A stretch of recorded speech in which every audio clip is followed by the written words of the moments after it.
Welcome to Relaxing Subjects. Tonight we are going to slow down together and spend some time with a very old conversation. Not a lecture, not a sermon, just a conversation. Two people, more than 2,000 years ago, sitting across from each other and talking through the night. One of them was a king, the other was a monk. And the strange, lovely thing about this particular conversation is that it was written down, and it survived, and it has been carried gently from hand to hand across the centuries so that it could reach you here, in the dark, with nothing between you and it but a quiet voice. The text is called the Milindapanha. That name might sound like a lot at first, so let it come apart slowly. Milinda is a name, a king's name, and Paha simply means questions, so the whole title means the questions of Milinda, or the questions of King Milinda.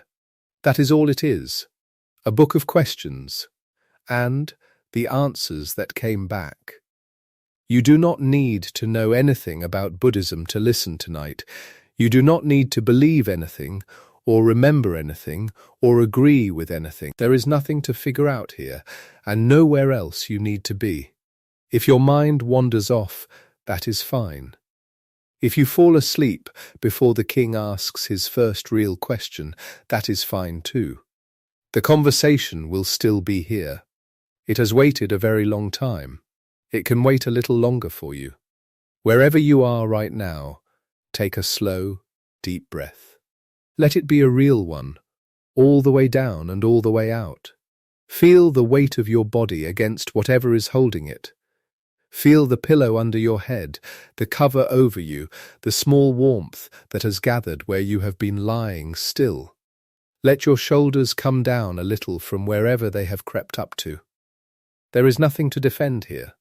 And if you would like, when the video is over, or in the morning, or whenever you happen to think of it, feel free to leave a comment and tell us what time it is where you are, and where in the world you are listening from. It is a small, kind thing to picture all the different rooms and all the different hours where the same quiet story is being heard. Thank you for being one of them. Thank you for joining us here at Relaxing Subjects. Let us begin. Now, before we get to the questions themselves, there is something you should know, because it changes the whole feel of what we are about to hear. Most old spiritual stories give you a wise teacher and, sitting in front of him, a student who exists only to be corrected. The student asks a foolish question, the teacher gives a beautiful answer, and everybody nods. The doubter is never really a person. He is a device. He is there to be gently wrong so that the teacher can be gently right. This story is not like that. In this story, the one asking the questions is not a fool, and he is not a device, and he is not there to be corrected.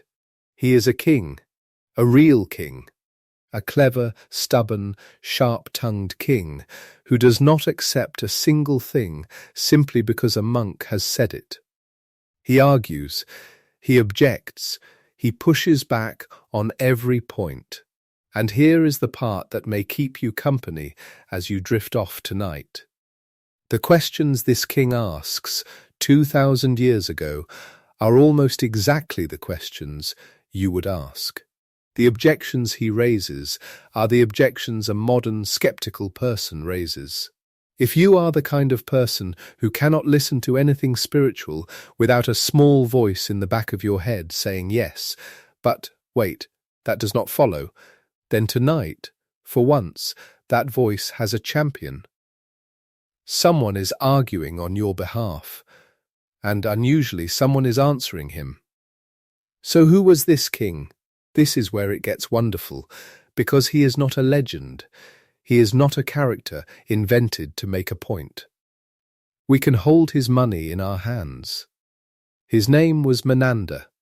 In the Greek of his own coins he is called Menander I Soter, and that word savior was simply a royal title in his world, a way of saying the protector. the one who keeps his people safe. He was a Greek king, not Greek living in Greece, but Greek by descent, ruling far to the east, in the northwest of the Indian subcontinent, in the 2nd century before the Common Era. Roughly 160 years or so before the year we now call zero, give or take, he sat on a throne in a land that had been Greek-flavoured ever since the armies of Alexander had come and gone generations before him. Let that settle for a moment, because it is a strange and beautiful picture.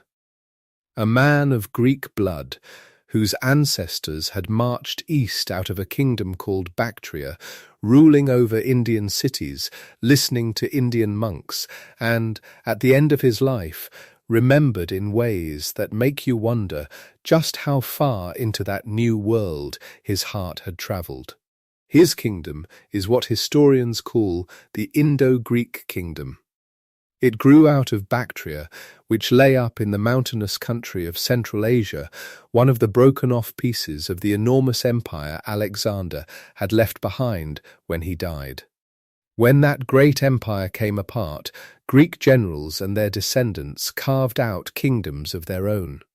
And over time some of them pressed down over the mountains and into the plains of the northwest, into the land of the Punjab, and made themselves kings there. Menander was one of them, and by all accounts he was one of the greatest of them, one of the most powerful of all those Greek-descended kings who ruled in India after Alexander was gone. His capital, the city where he held his court, is named in our story.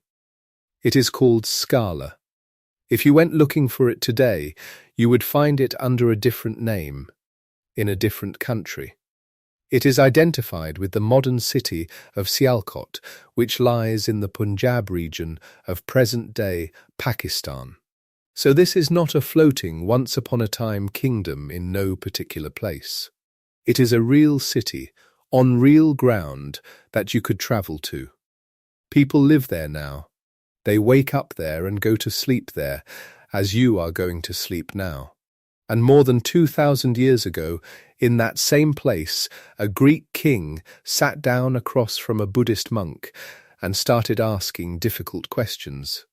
I said we could hold his money in our hands, and I meant it, because his coins survive. Not one or two lucky survivors, but many of them, enough that you can see them in museums and in the pages of books and in the trays of people who study old money for a living.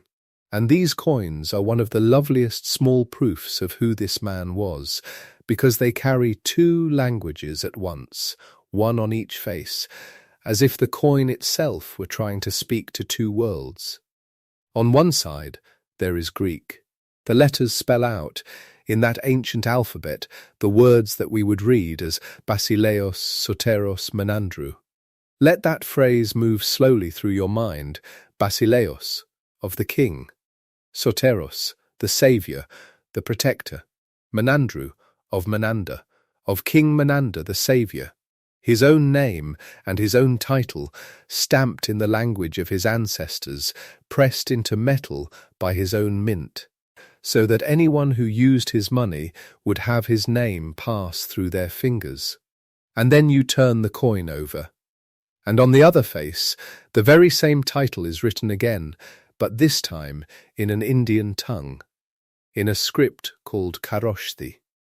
It reads, in that language, Maharajasa Tratarasa Menamdrasa. And it means, once again, the same thing.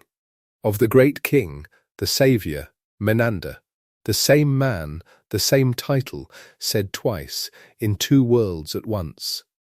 A Greek face and an Indian face on a single small disc of metal.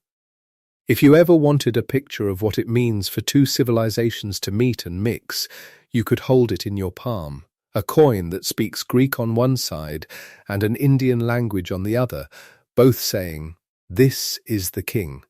This is the one who keeps you safe." There is more on these coins if you keep looking. On many of them, on the reverse, there stands a goddess, She is Athena, the old Greek goddess of wisdom and war, and here she is, shown in a striding pose, her arm drawn back, hurling a thunderbolt. The scholars who study these things have given her a name in this pose: Athena Alkidemos, Athena the defender of the people. So there she is, a Greek deity carried all the way east on the coins of a Greek king in India, still throwing her thunderbolt over the Punjab. But here is the small detail that makes people lean in. On some of Menander's coins, there is an 8-spoked wheel. Just a wheel, with 8 spokes radiating out from the centre. And to a great many eyes, that wheel looks like something very specific. It looks like the wheel that is one of the oldest symbols of Buddhism, the wheel of the teaching, the wheel of the law, which has its own name, the Dharma chakra. Dharma, the teaching, the truth, the way things are. Chakra, a wheel, the wheel of the Dharma. When the Buddha first taught, the tradition says, he set this wheel turning, and ever since, that 8-spoked wheel has stood for the teaching itself. And here it is, apparently, on the coins of a Greek king. Now, we should be honest and gentle about this, the way the king himself would want us to be, since he was a man who did not accept things too easily. A wheel on a coin is not proof of anything. Wheels are common. A ruler might stamp a wheel for many reasons. So no one can say, from the coin alone, that Menander became a Buddhist. But it is suggestive. It is a small, quiet hint, a wheel of the teaching turning on the money of a Greek king, in the same land, in the same century, where our story says he sat down with a monk and would not stop asking questions. You are allowed to notice the hint and still hold it loosely. That is exactly the spirit of the conversation we are about to hear. So that is the king. Not a legend, not a foil invented to make a monk look wise, a real, well-attested, powerful ruler with coins we can still read and a name stamped in 2 languages. When this story puts hard, skeptical questions in his mouth, it is putting them in the mouth of someone who really lived, who really ruled, and who really was, by every account, the sort of man who would rather argue than agree. And now let us come to the meeting itself. The text that carries their conversation, the Milindapanha, was written in a language called Pali, which is one of the old languages in which the Buddhist teachings were preserved. And if you would like the version to look for, in your own language when you are awake and curious, there is a well-known English translation, an old and beautiful one. It was made by a scholar named T.W. Rhys-Davids, and he called it The Questions of King Melinda. He published it in 2 volumes as part of a great series of the old sacred books of the East, and those 2 volumes came out in the years 1890 and 1894. It is old enough now that anyone may read it freely, and its slow, measured, old-fashioned English is, all by itself, a rather soothing thing to have read aloud in the dark. But you do not need it tonight. Tonight you only need to listen. The book will keep. So picture the meeting. The king comes to the monk. The monk's name is Nagasena. And the king, being a king, and being the kind of king he is, does not open with reverence. He opens the way a sharp mind always opens, by asking a simple, direct question. He asks the monk his name, and here is where the whole night tilts, because of how the monk answers.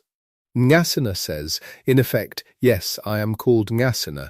That is how my companions in the holy life address me. That is the name my parents gave me, and the name people use. But, he says, and this is the turn, but Nagasena is only a designation. It is only a term that is in use. It is a word, a label, a convenient sound that points at something. When you look for a real, permanent person inside that name, when you look for a lasting self, a fixed and unchanging someone who is the true owner of the name Nagasena, you will not find one. There is a word, Nagasena. There is no separate self, no permanent essence hiding behind it. The word he uses for that self, for that permanent essence, is a word from his tradition. It is At. You can think of At as the self, the soul, the me, the solid, unchanging someone that each of us feels ourselves to be right at the center. And Nagasena has just said, quite calmly, at the very start of the conversation, that when you go looking for that solid someone inside the name Nagasena, it is not there. There is only the name laid over something that is not a fixed self at all. Now, if you were the king, what would you do with that? The king does exactly what you would do. He pounces. He does not accept it for a moment, and his objection is not a weak little question.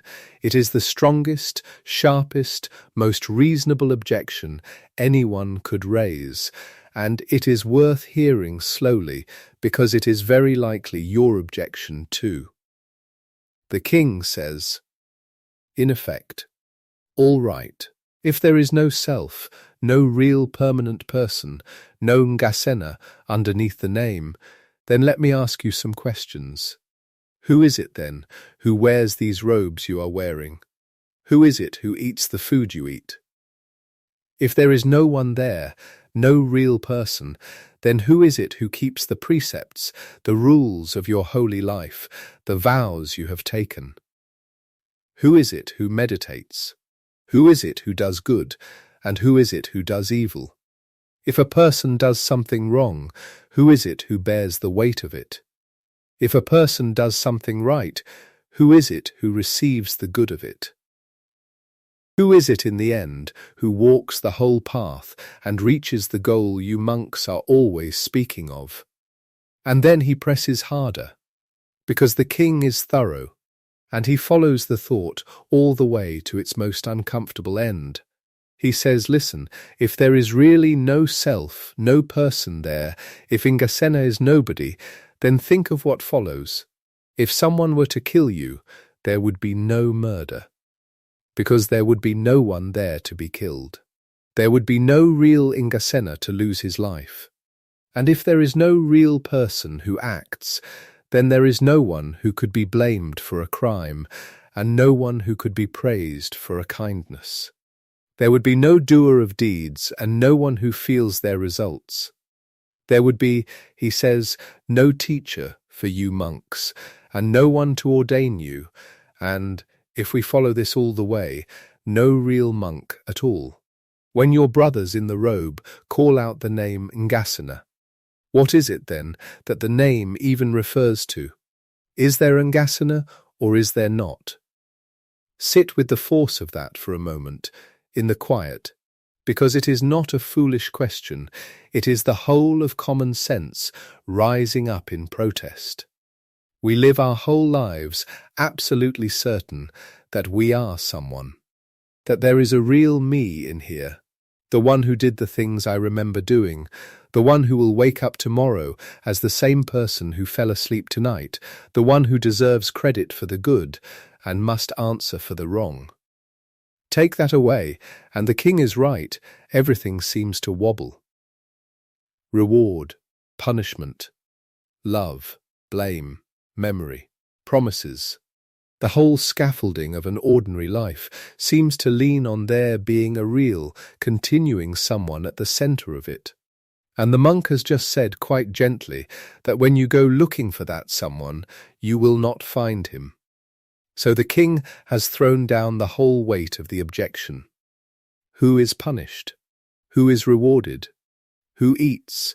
Who meditates? Who keeps the vows? If no one is there, then killing you is no crime, and there is no monk and no teacher at all. It is, when you think about it, a magnificent challenge. The king has not caved after one line. the way the doubter always does in the tidy little stories. He has stood up to his full height and demanded that the monk account for the entire moral world. And Nagasena, hearing all of this, does not flinch and does not rush and does not scold. He does something much quieter and much cleverer, and we will come to it slowly, because it is the heart of the whole night. He is going to answer the king, not with an argument, but with an object. Something the king himself arrived in. Something with parts. And he is going to take it apart, very gently, one piece at a time, until the king sees the answer to his own question sitting right there in front of him. But not yet. That is for a little further on, when we have both settled deeper. For now, let us simply hold the picture. A city called Sagala, on ground you could still stand on. A Greek king with an Indian kingdom and coins that speak two languages, a thunderbolt throwing goddess on one face, and, on some of them, a small eight-spoked wheel of the teaching on the other. A monk named Nagasena, whose very name, he says, is only a word laid over something that has no permanent self inside it.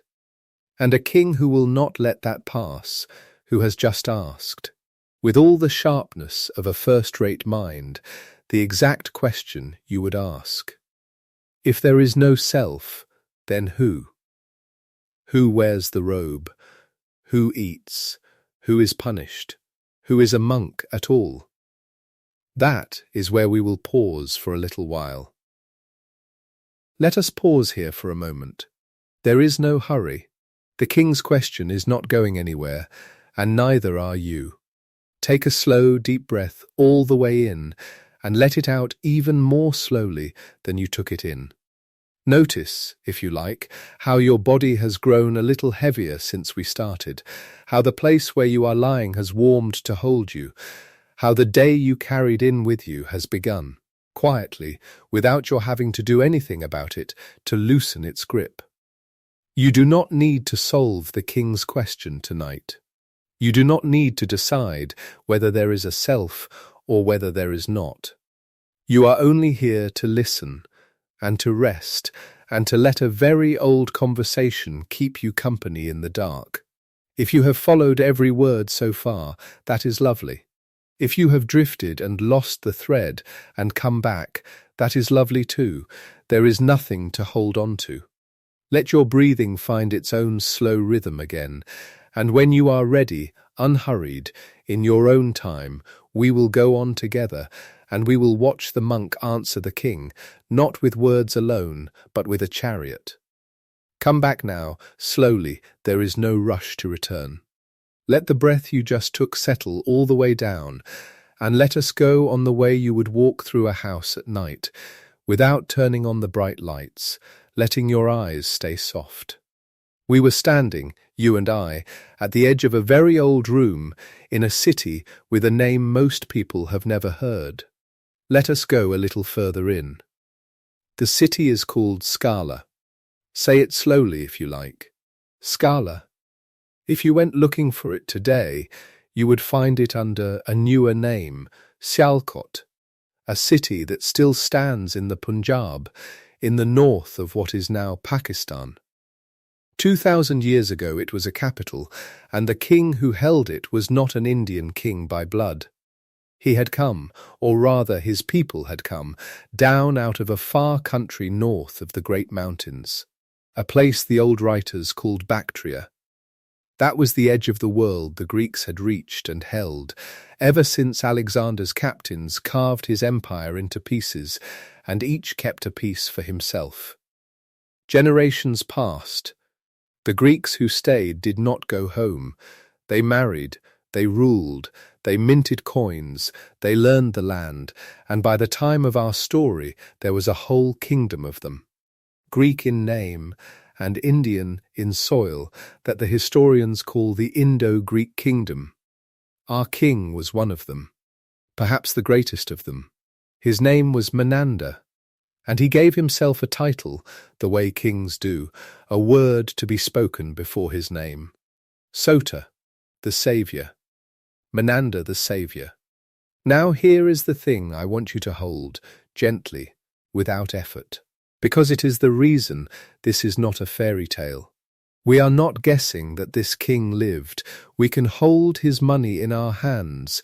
His coins survive, and not just one or two of them, but a great many, scattered and dug up across the northwest of the subcontinent, small discs of silver worn smooth by ancient thumbs.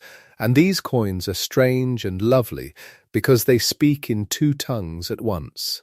On one face, around the edge, run Greek letters. If you could read them, they would say, Basileos Soteros Menandru, of King Menander, the Saviour. The same words a Greek would have read in Athens or Alexandria. And then you turn the little coin over in your palm, and the other face carries a different script entirely, a flowing Indian writing called Kharoshthi, and it says the very same thing in an Indian tongue. Maharajasa Tratarasa Menamdrasa. Great King, Saviour, Menander, the same man. The same title. Two worlds pressed back to back on a single piece of metal that you could close your hand around right now. There is more on these coins, and it is worth resting with for a moment.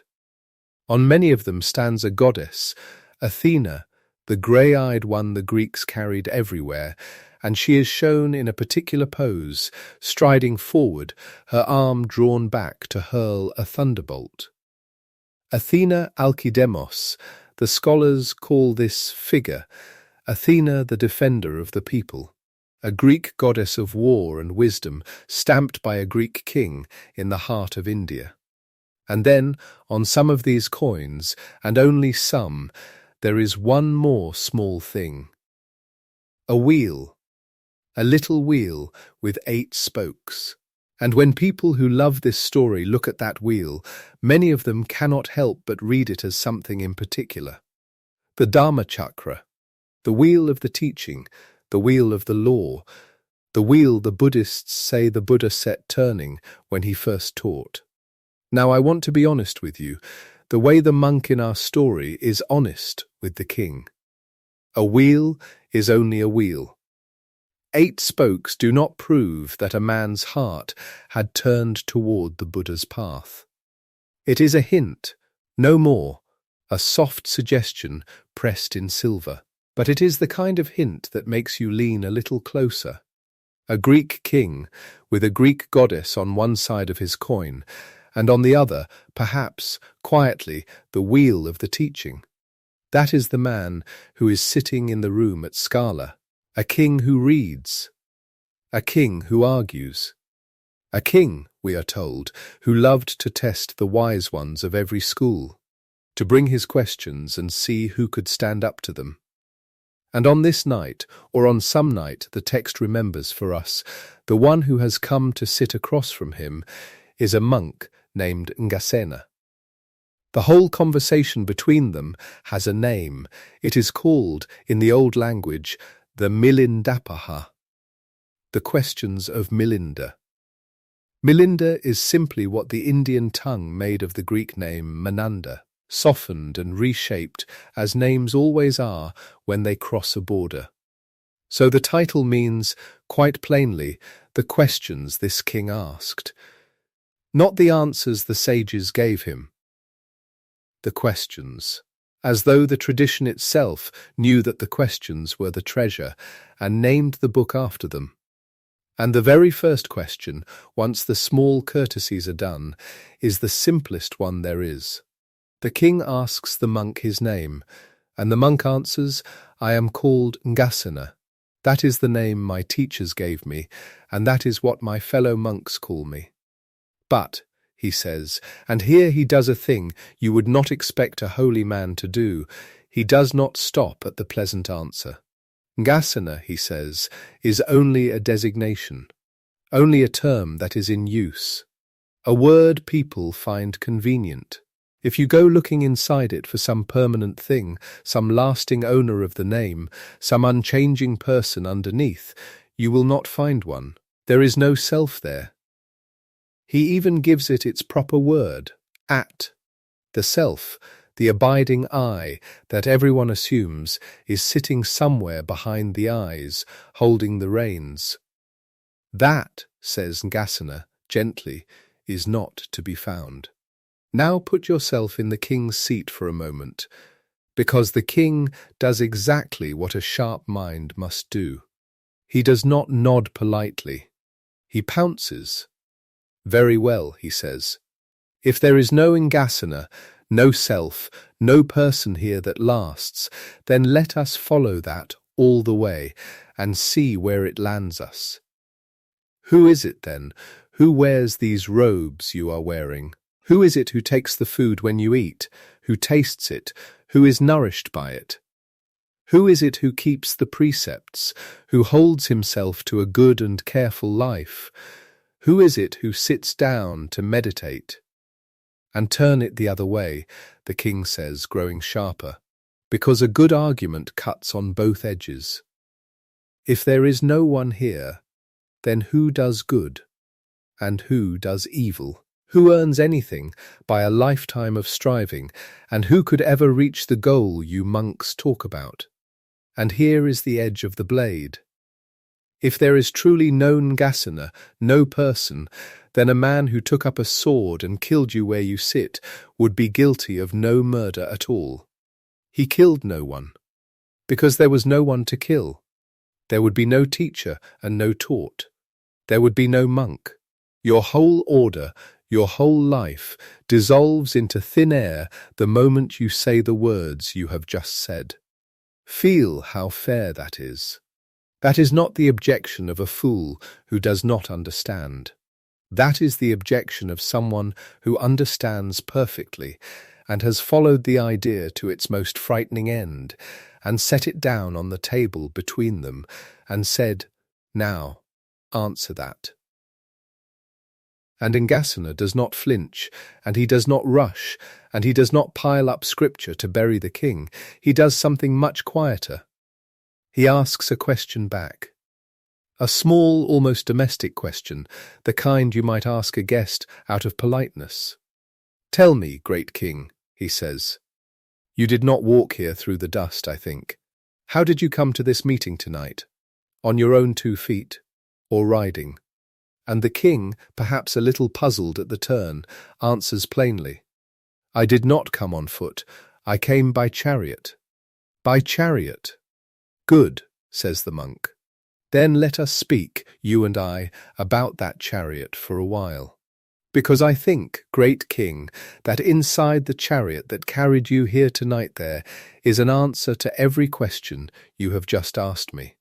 And Nagasena leans forward a little in the lamplight and begins to ask the king a series of very simple things about the vehicle standing in the courtyard, the pole of it, and the axle of it, and the wheels, and where exactly, among all of those, the chariot itself is to be found.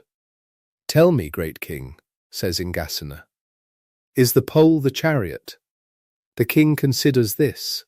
The pole is the long shaft that extends from the body of the vehicle, the piece the horses are harnessed to, the piece that guides the whole heavy apparatus forward through the road. Without it, nothing moves. And yet, he answers no. The pole is not the chariot. "Good," Nagasena nods, as if the king has said something important, which he has. "Then is the axle the chariot? The axle is the rod that runs beneath everything, the pin that holds the 2 wheels in relation to each other and to the body they carry. Everything rides on the axle. And yet the king finds, when he asks himself honestly, that the axle alone, lying on the ground, would not be something he would call a chariot either. He answers no. The axle is not the chariot. And the wheels? There are 2 of them, large and solid, each one a piece of careful craft, wood-fitted and shaped and perhaps rimmed with iron. You could look at a single wheel for a long time. But a wheel is a wheel. A chariot is a chariot. No, the wheels are not the chariot. Nagasena continues, and his voice does not hurry. He takes each piece in its own time, giving each one room. Is the frame the chariot? The frame being the body of the vehicle, the platform on which the rider stands, the structure that holds the pole to the axle and the wheels in place. The king answers no. The frame is not the chariot. Is the yoke the chariot? The yoke being the wooden bar that crosses between the two horses' necks, the piece that joins the animals to the vehicle, the first point of transfer of their motion. No, the yoke is not the chariot. Are the reins the chariot? No, is the goad the chariot? And here let us pause for a moment, because the goad is a small thing, a stick or a prod, almost an afterthought in a list of grander parts. And yet Nagasena includes it. He is thorough, he is not trying to skip to the ending. The goad is not the chariot either. Let yourself breathe here. Let your body settle a little more deeply into where it is. The list has been walked, one piece at a time, and the king has said no to each one, and each no has been honest, and each no has made something more and more apparent. A quiet thing. A thing that was always going to be waiting at the end of this. Take a slow breath in, and let it out without hurrying. When you are ready, we will go on together.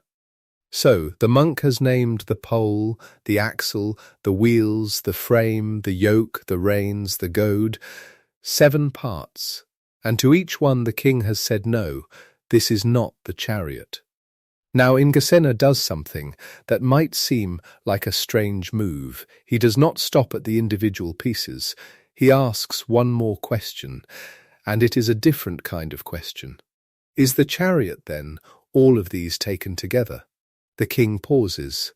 This is where it gets interesting, because this is the move the modern listener might make too. If none of the individual parts is the chariot, surely the chariot is all of them in combination. Surely when you put the pole and the axle and the wheels and the frame and the yoke and the reins and the goad all together in the right arrangement, that total assembly is what we mean by chariot.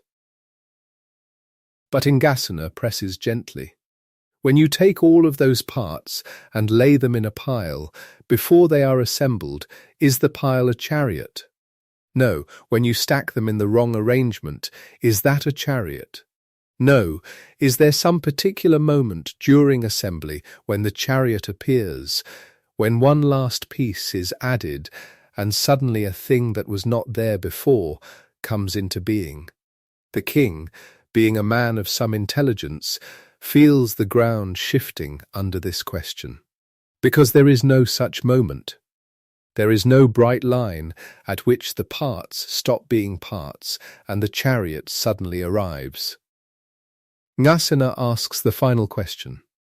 Is the chariot something existing apart from all of these parts altogether? Is there a chariotness somewhere behind or above or underneath the assembled vehicle, some separate essence of chariot that floats free of all those wooden and iron components? No, the king is certain there is not. He knows enough of the world to know that is not how things work. Then, says Nagasena, very quietly, there is no chariot. Not that the vehicle in the courtyard does not exist. Not that the word chariot is a lie or a confusion or a mistake, but that the word chariot is a name laid over an arrangement of parts, a useful designation, a term in use, a convention that allows us to speak and to act and to harness horses and to ride across the Punjab without having to list every component of our vehicle every time we wish to refer to it. The word is a convenience. It is a label, it covers something real, an arrangement that moves and carries and serves a genuine function. But underneath the label, when you look for the chariot itself, what you find is parts, arranged in relation. That is all. That is the chariot. And so, says Nagasena, it is with the name Nagasena. He says it simply. without drama. There is no theatrical flourish here, no moment of triumph. He simply extends the logic to himself. The same logic, applied now to the person sitting across from the king in the evening lampglow.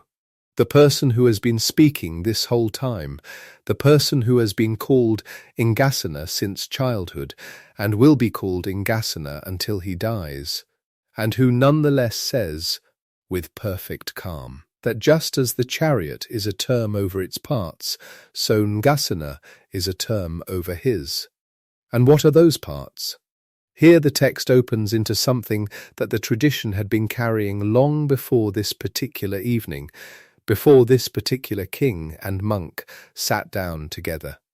The monk is drawing on an older map. There are 5, he says.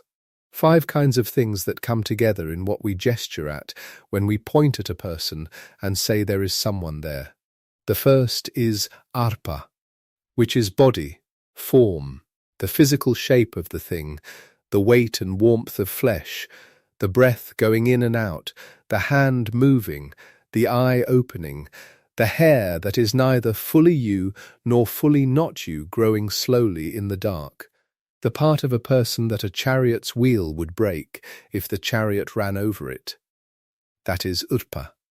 The second is vedan, which is not emotion in the full modern sense, but feeling tone, the quality that every experience carries the moment it arrives, pleasant, unpleasant, or neither. Before you have named what is happening, before you have thought about it or decided what it means, there is already a colouring. This is agreeable, this is not, this is simply neutral, something passing. That immediate tint is Vedan.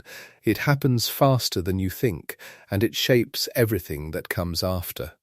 The third is Sa, perception, recognition, the part of experience that says, this is a lamp, this is a sound, this is the king I have been expecting. This is not dangerous, this is beautiful. Sa is the function that picks shapes out of the river of sensation and names them, that takes the raw stream of experience and tells you what you are experiencing, that lets you recognize your own name when it is spoken across a courtyard. The fourth is Sakra.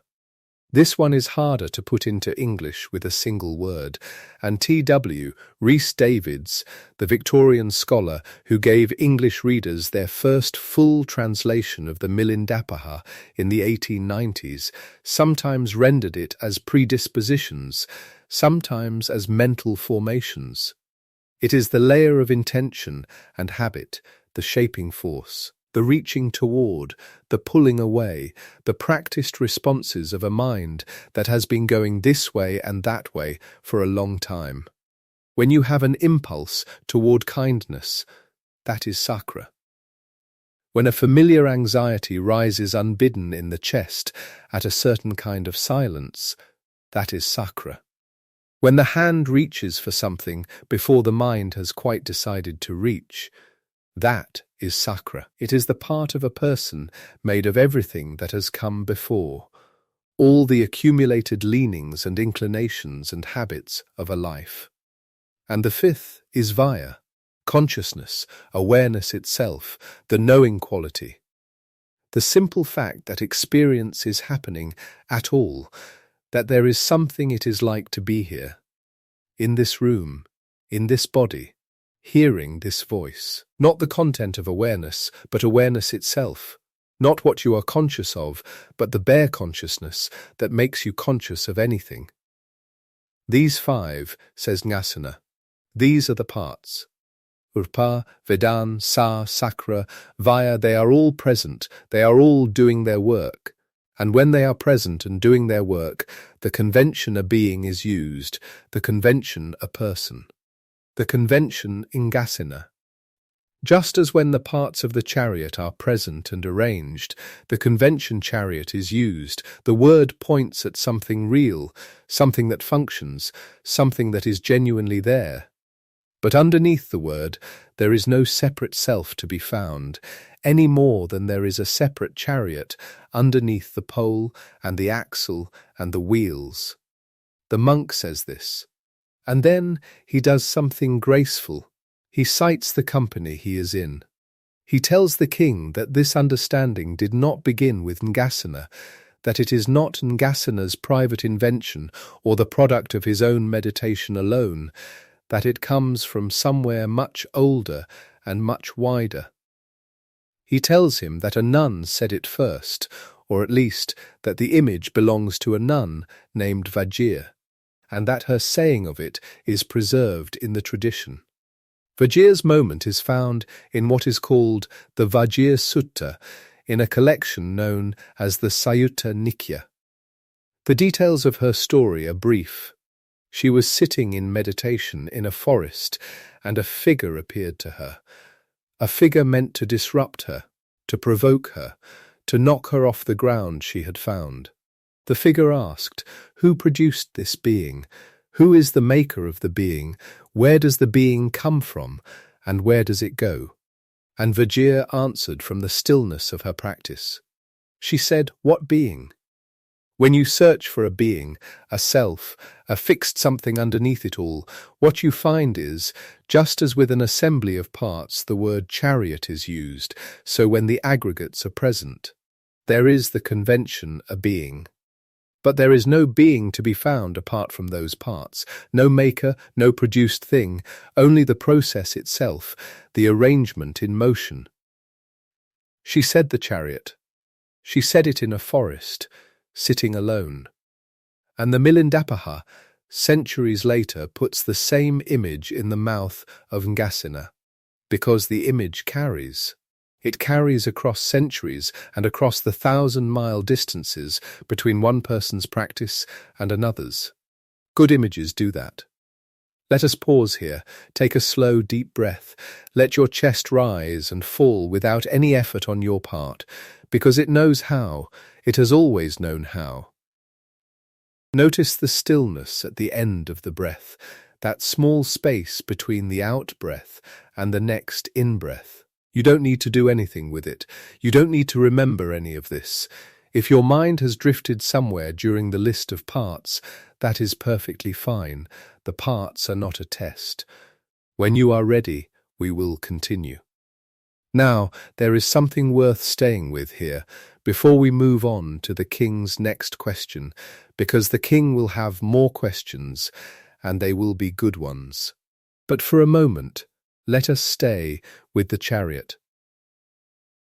When Nagasena asked about the pole, the king said no immediately. The pole is not the chariot. He did not hesitate. He was not uncertain. When asked about the axle, again no. The wheels, no.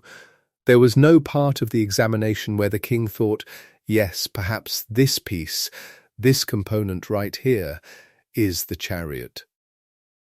He was confident in his answers. He had no trouble separating each piece from the word.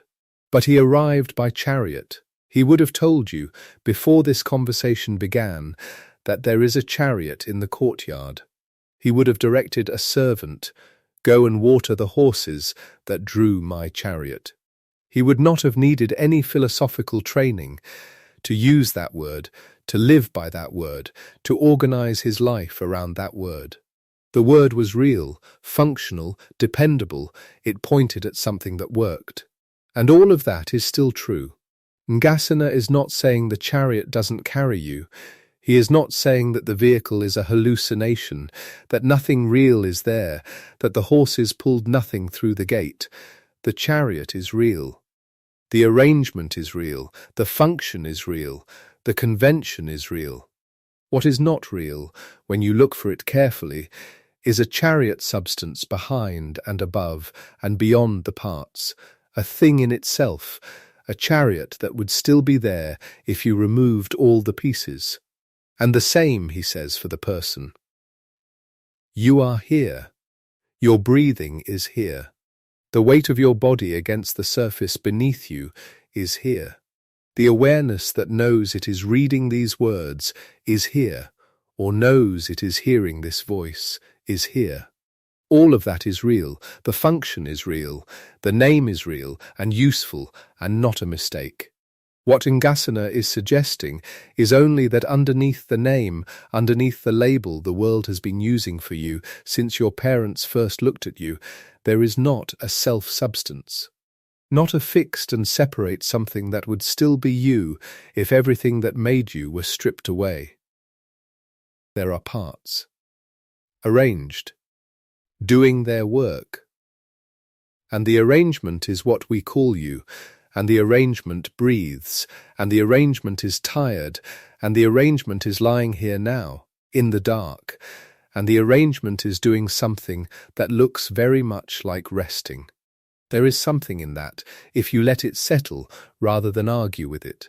The argument can always come back. Tomorrow the argument will be perfectly available. But right now, at this hour, with the weight of the day behind you and sleep somewhere nearby, you might let the argument rest too. T.W. Rhys-Davids, the scholar who brought the full Milindapanha to English readers in 1890 and 1894. In 2 volumes of a series called The Sacred Books of the East, wrote in his introduction that he found this dialogue remarkable precisely because of the king. Not because of Nagasena, who was doing what scholars and monastics do, marshalling the tradition's arguments with care, but because of Milinda. Because a king who asks this hard, who follows the logic this far, who sets the frightening conclusion on the table himself, killing you would be no murder, and then waits for the answer rather than simply refusing to hear it, is rare. In any tradition. In any century. Rhys-Davids had spent his career translating Pali Buddhist texts, and he knew how unusual it was to find a text where the skeptic is taken seriously, not softened, not made obviously foolish so the tradition can look good, taken seriously, given his sharpest arguments, and then answered. There is a particular pleasure in being argued with properly. If you have ever been in a conversation where someone actually heard your objection and responded to it, rather than simply waiting for you to finish so they could say what they were going to say anyway, you know the feeling. It is rare, and the Milindapanha does that. It gives the doubt its full weight, and then it answers. Let us stay with the chariot a moment longer, because there is one more thing in the argument that often goes unnoticed, and it is worth noticing. When Nagasena asked whether the chariot was all the parts together, the king did not simply say yes and end the conversation. Because the king is careful, he knows that all the parts together is not the same as the chariot. You can have all the parts together in a heap and still have no chariot. You can have all 5 of the khandhas present: body, feeling tone, perception, mental formations, consciousness, and still find, when you look with real attention, that no separate self-substance appears. The arrangement produces function. The arrangement produces experience. The arrangement produces everything we call a person. But it does not produce a self in the sense of something fixed and separable and continuous in the way the king assumed when he made his challenge. And the king's challenge was understandable. Because we feel, most of us, most of the time, as if there is exactly that. A continuous, persisting, fixed self. The same one that went to sleep last night and is waking up this morning. The same one that was embarrassed at something that happened years ago and still winces at the memory. The same one that will be held responsible for decisions made yesterday. That sense of persistence, of sameness across time, is very strong. And the king was defending it.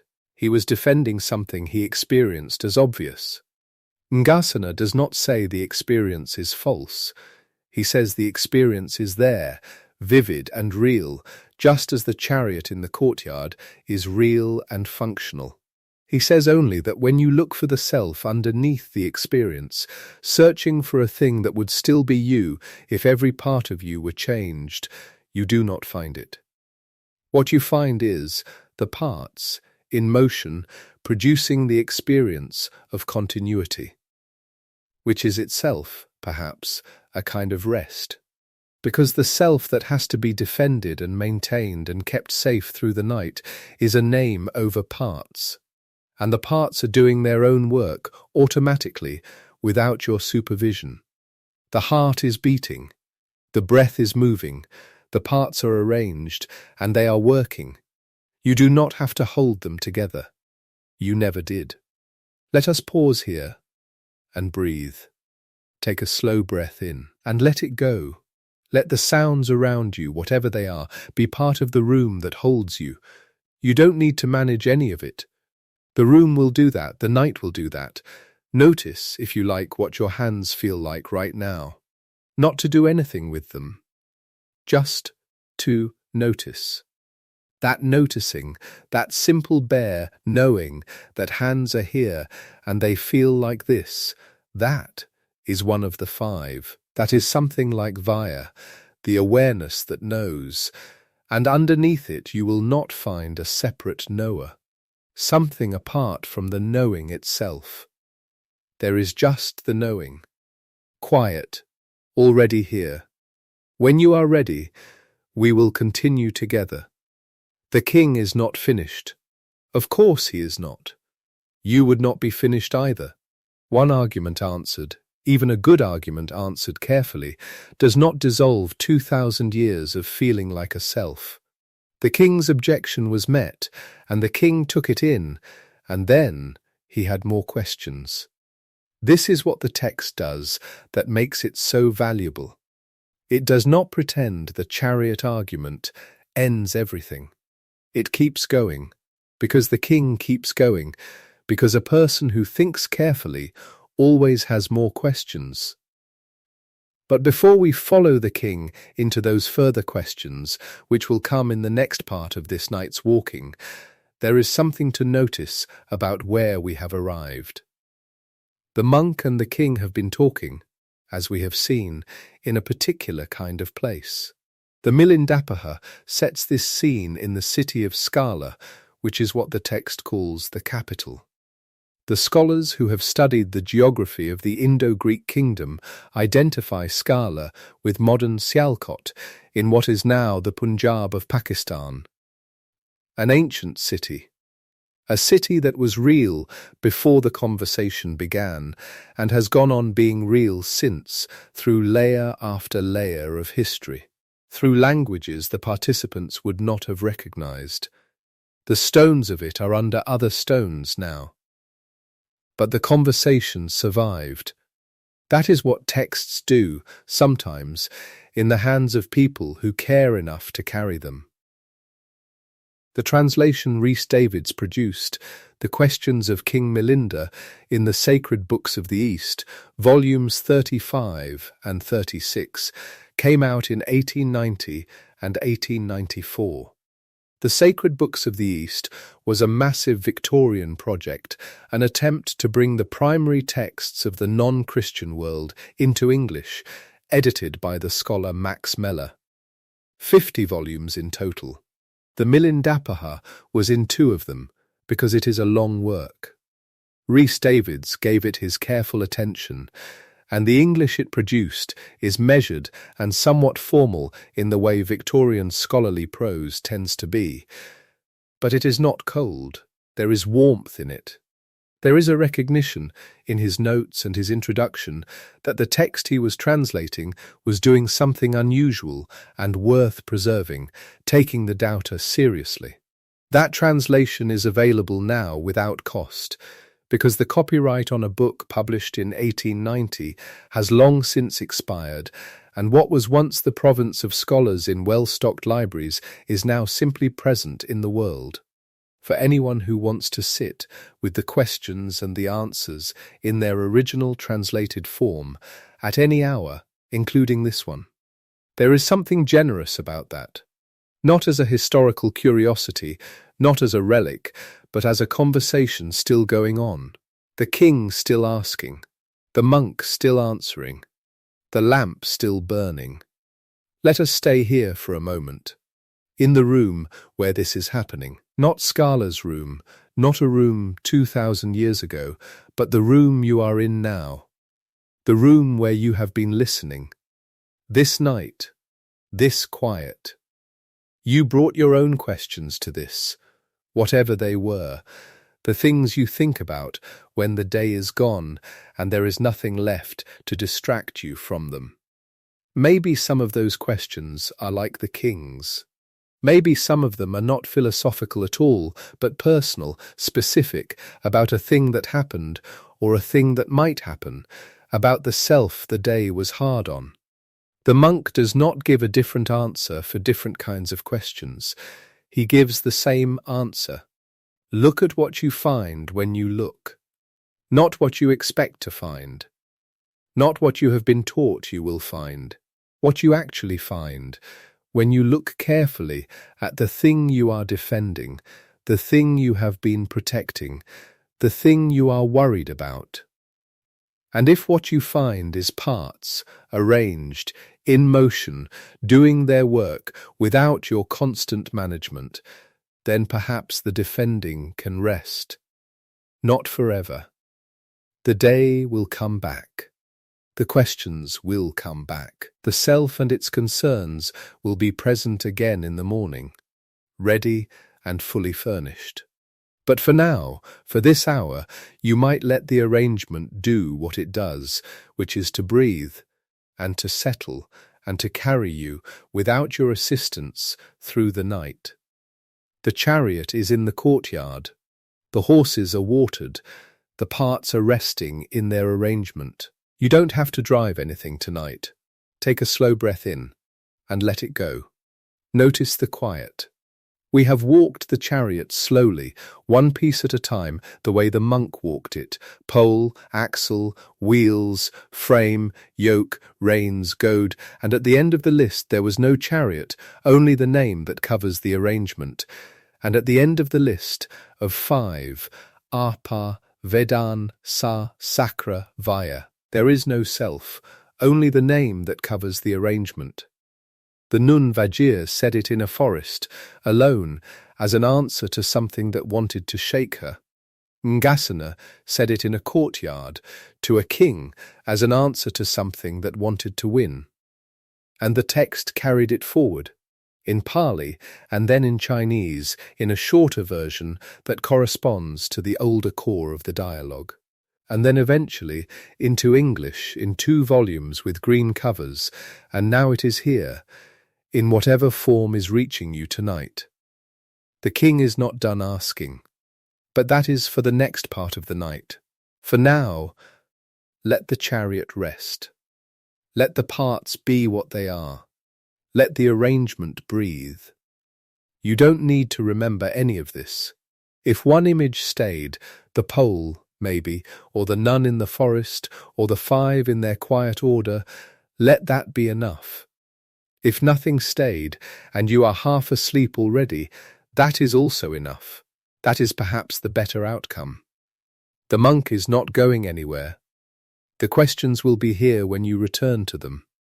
Let yourself go quiet now. Let the room hold you. The arrangement is doing its work. When you are ready, we will continue. The king is not, by nature, a man who stays quiet. He has been crossing rivers and taking cities since he was young. He asks questions the way a general takes ground, forward, always forward, and if the first line does not hold, he sends another. The chariot has been taken apart. He has heard that. He has even, in whatever way a king allows himself to be moved in public, felt it. But Melinda is not satisfied, because the chariot argument, as the monk has given it, does something very precise and very local. It shows that the name Nagasena is a term, a convenience, laid over the arrangement. And the king can almost grant that, for a moment, in the cool of the evening, with the sound of the lamps. But then the mind goes to the next thing. And the next thing is this. If there is no self, if the person is only a name over a process, a word draped over the khandhas, the way chariot is draped over pole and axle and wheels, then what crosses from one life to the next? The teaching says there is rebirth. The teaching says that what you do in this life shapes the next. The king has heard this. His kingdom is full of people who believe it, who give alms because of it, who practice because of it. But if the self does not survive, if nothing permanent carries over the threshold of death, then what exactly is reborn? A name? A word? A name cannot suffer. A word cannot accumulate merit. A word cannot reach the goal. This is the next question. It is a serious one. It is, in fact, the question most likely to stop the entire argument cold, because it goes to the heart of whether the Buddhist teaching is coherent at all. You cannot say there is no self and also say there is rebirth. The two seem to cancel each other out. One or the other must give. Milinda brings this to Nagasena plainly. If, he says, there is no being who passes from this body to the next, if what you are calling a person is only a designation, a name with no permanent owner, then what is reborn? And if nothing is reborn, then the whole architecture of karma, of practice, of the goal, collapses. The monk who keeps the precepts and the man who breaks them are in the end the same empty arrangement of parts, differently labelled. There is no justice in that. There is no point in that. The king is not being difficult for the sake of it. He is being exact. He has that particular quality of mind, trained, probably, in both the Greek philosophical tradition and in the rough mathematics of governance, that will not move past a contradiction without resolving it. He has seen, in courts and in the field, what happens when people pretend contradictions are not there. They grow. They surface later. Worse. So, what is reborn if there is no self? Nagasena pauses. Then he asks the king a question back. He asks, "Is there a lamp burning in your palace tonight?" "Yes," the king says. "And the flame that will burn there at dawn, is it the same flame that was burning at dusk?" The king considers this. "No," he says, "it is not the same flame. Flames are not the same from moment to moment. They consume and renew, consume and renew. The flame of dawn is not the flame of dusk." But, Nagasena says, is it a different flame? A separate, unrelated flame with no connection to the one that burned before? No, the king says. It is not that either. It comes from the one before it. It is continuous with it. It lit from it. Then, says the monk, there is your answer. Name and form, what the text calls marpa, the mind and body complex that arises at birth, comes into being conditioned by what preceded it, neither the same as what went before, nor a different, unrelated thing. The Pali phrase Nagasena uses is nakasonaka au. Neither he, that is, neither the same being nor another, not the same, not different. The flame of a new life lit from the flame of the one before, carrying the quality of its burning, shaped by what was consumed, but not the self-same flame, not a copy, not a separate unrelated fire. The king is quiet for a moment. Then he asks for more, because the flame he can almost see. But a flame is simple. A flame is one thing, briefly held, passing quickly. A person is more complicated than a flame. A person accumulates over decades. A person has habits, relationships, the weight of specific choices made in specific rooms on specific afternoons. How does that survive the passage, even approximately, even as a kind of echo, if there is no self to carry it? Nagasena offers him another image. Milk, he says. You know what happens to milk. The king knows what happens to milk. It becomes curds, Nagasena says, and the curds become butter. And the butter, clarified and drawn off slowly over heat, becomes ghee. You cannot say the ghee is the milk. They are not the same. Their texture is different, their taste is different, their use in the kitchen is different. The man who buys ghee did not buy milk. But neither is the ghee unrelated to the milk. You cannot say, this ghee simply appeared, with no origin, owing nothing to any previous substance. The ghee comes from the butter that came from the curds that came from the milk. The chain is continuous, the substance is transformed, nothing permanent passed through. And yet something, a quality, a continuity of arising, threads them together. This, says Nagasena, is what threads one life to the next. Not a soul, not a little homunculus tucking itself up at the moment of death and looking for a new body to live in. Not a permanent thing, not an owner, not a ghost, a continuity, a process. The way a fire passes its quality to the next fire, the way milk passes something of its nature through to what it becomes. The king sits with this for a while. Take a slow breath now, if you like. Let the milk go to curds. Let the curds go to butter. Let the butter go to ghee. There is no ghost in any of it. And yet there is a thread, a continuity of becoming, that the word milk and the word ghee are both pointing toward, from different ends of the same slow process.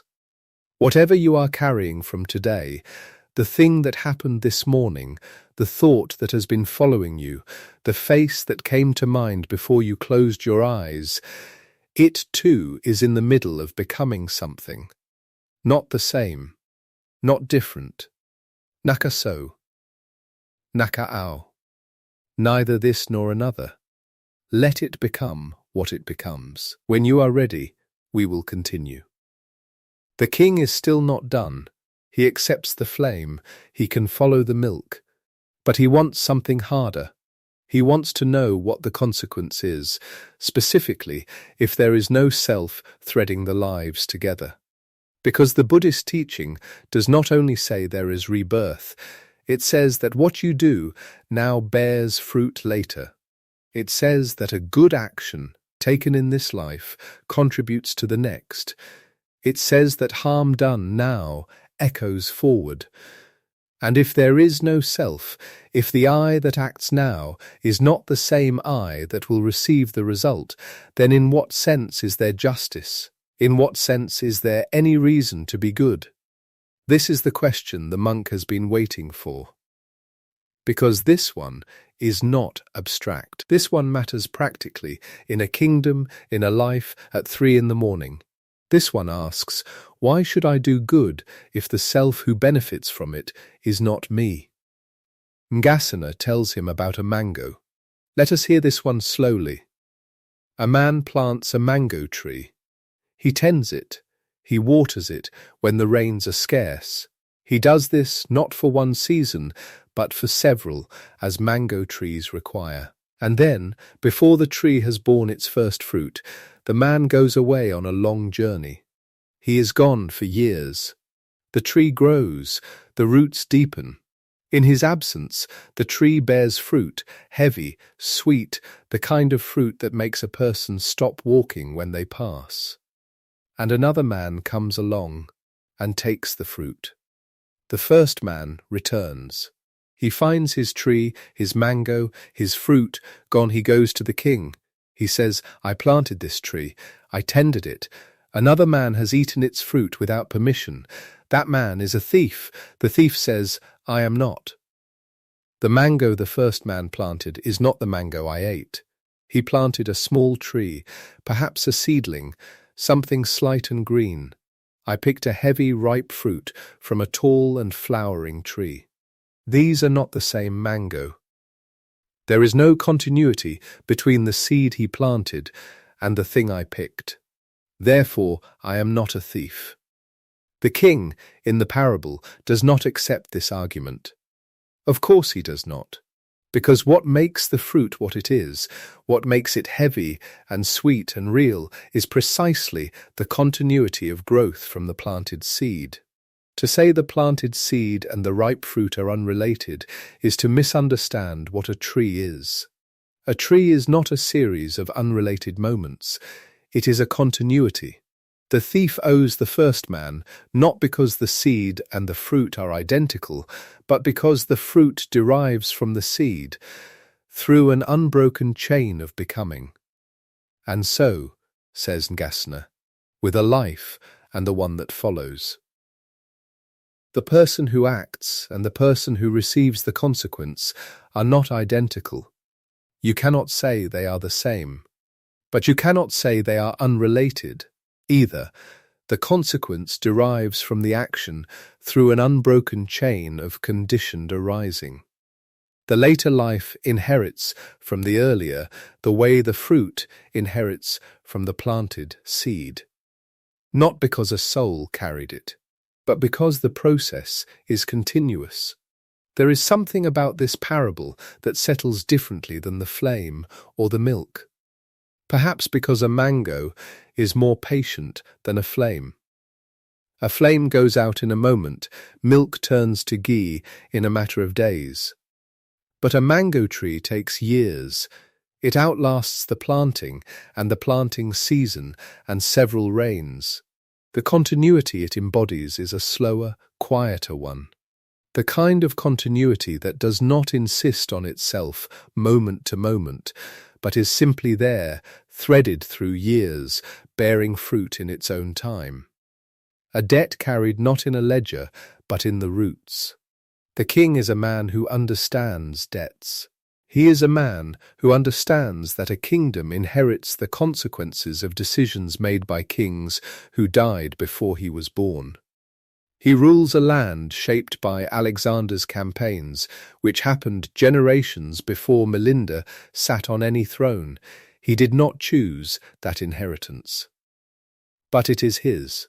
The roads, the coins, the cities, the administrative habit of Greek culture grafted onto the older patterns of the subcontinent. He lives inside consequences that were set in motion long before he was born. This, perhaps, he already knows. Nagasena is not asking him to believe something magical. He is asking him to look at what he already knows about how consequence works. In gardens, in kingdoms, in the long, slow accumulation of choices, and to see that none of it requires a permanent self to carry it. The mango tree carries no soul, and yet it owes, and yet it bears. Take a slow breath. Let the mango ripen at whatever pace it likes. You do not need to follow everything the monk is saying. You only need to let the images come. The flame, the curds, the mango, each of them an answer to the question, what passes over? Not a thing, a process, not an owner, a continuity. If something has been planted in you, something practiced, something given, something quietly tended, it is doing its work right now, in the roots, in the dark. You may not see it, you may not feel it tonight, but that is the nature of what grows in the dark. It grows anyway. When you are ready, we will continue together. The king presses one more edge on this same question. He wants to be sure he has understood the mechanism, not just the image, the mechanism. Because images are satisfying and also slippery, and a Greek-trained mind wants to see the joint, wants to know exactly where the thing connects to the next thing. So he asks, if nothing passes over, no soul, no permanent carrier, then what exactly is the thread? What is the nature of this continuity? What is it that connects the one who acts to the one who receives? And Nagasena gives him something that is less an image and more a statement of principle. What passes over, he says, is name and form conditioned by the quality of the previous arising. The deed itself does not travel. The doer does not travel. But the deed creates a quality in the process, a shape, an inclination, a tendency, and that quality conditions what arises next. The way a lesson learned shapes how you respond to the next situation without the lesson itself being present in your hands. The way a habit forms, not because anything was stored, but because the path was travelled enough times that the travelling itself becomes easy. The way a debt functions, not because a little piece of the borrower is locked in the lender's vault, but because a relationship of obligation was created, and it persists in the fabric of dealings between them, shaping what happens next. Not a soul, a shape left in the process, an inclination, a thread of tendency. This is what the tradition means when it says karma bears fruit. Not that a soul is tracking your misdeeds in a ledger, but that actions shape the process, and the shaped process conditions what arises from it, the way the planting conditions the fruit, the way the flame conditions the next flame, the way the lesson conditions the response. The king listens. He does not immediately agree, but he is, for the first time in this exchange, not immediately countering. There is a pause, the kind of pause that means something is being turned over quietly, examined from another angle, not yet accepted but no longer simply dismissed. Let us rest here for a moment too. Take a slow deep breath. Notice whatever has stilled in the room. Notice whatever has stilled in you. You don't need to hold any of this. The images will do their own work, in the dark, in the way of all things that grow in the dark. The flame, the milk, the mango, the debt. Each of them said, not the same, not different. Each of them said, the thread is real, but no soul holds it. Let that be enough for now. When you are ready, we will continue. There is a thing worth saying about this text, here in the middle of the night, when the arguments are still moving through. The Milindapanha, as it has come down to us, is not a single fixed document written on a single afternoon in Sagala and sealed from that day forward. It grew, like a mango tree, one might say. The scholars who have studied it carefully, tracing the Pali text. Comparing it to the Chinese parallel, the Nagasena, which exists in a shorter version, corresponding to the older core of the dialogue, these scholars can see the layers. The sharp early core, the questions and answers that have the quality of something recorded or reconstructed from an actual encounter, tightly argued, brisk, and then around that core, in later growth. A long section called the Milindapanha, which means, roughly, the dilemmas, where the king poses apparent contradictions in the scriptures for Nagasena to resolve. And around that, later still, a very long additional section illustrating the qualities of the ideal monk through a great many similes, the qualities of the ass, the cock, the squirrel, the ocean, the mountain, and so on. Going on at considerable length, and clearly the work of a later hand or hands adding to what had already been considered complete. The Chinese version, the Nagasena, is shorter. It stops before the long later sections. It corresponds to what the scholars believe was the earlier, crisper form of the dialogue, which means that at some point, probably several hundred years after the original encounter, or after the encounter was first written down, which may itself have been decades after it happened, later monks and compilers found the core so useful, so alive, that they kept adding to it. They gave the king more dilemmas to pose, more contradictions to press on, more places where the skeptical mind might push and the teaching might respond. They extended the conversation because the conversation was worth extending. There is something moving about that, at this hour. The argument was good enough to grow. The doubters' questions were real enough that later generations kept thinking of new ones, kept putting them in the king's mouth, kept working through the answers. The Milindapanha is not only the record of one encounter, it is the record of a tradition staying in conversation with its own skeptics, generation after generation, refusing to let the doubter go unanswered. And now T.W.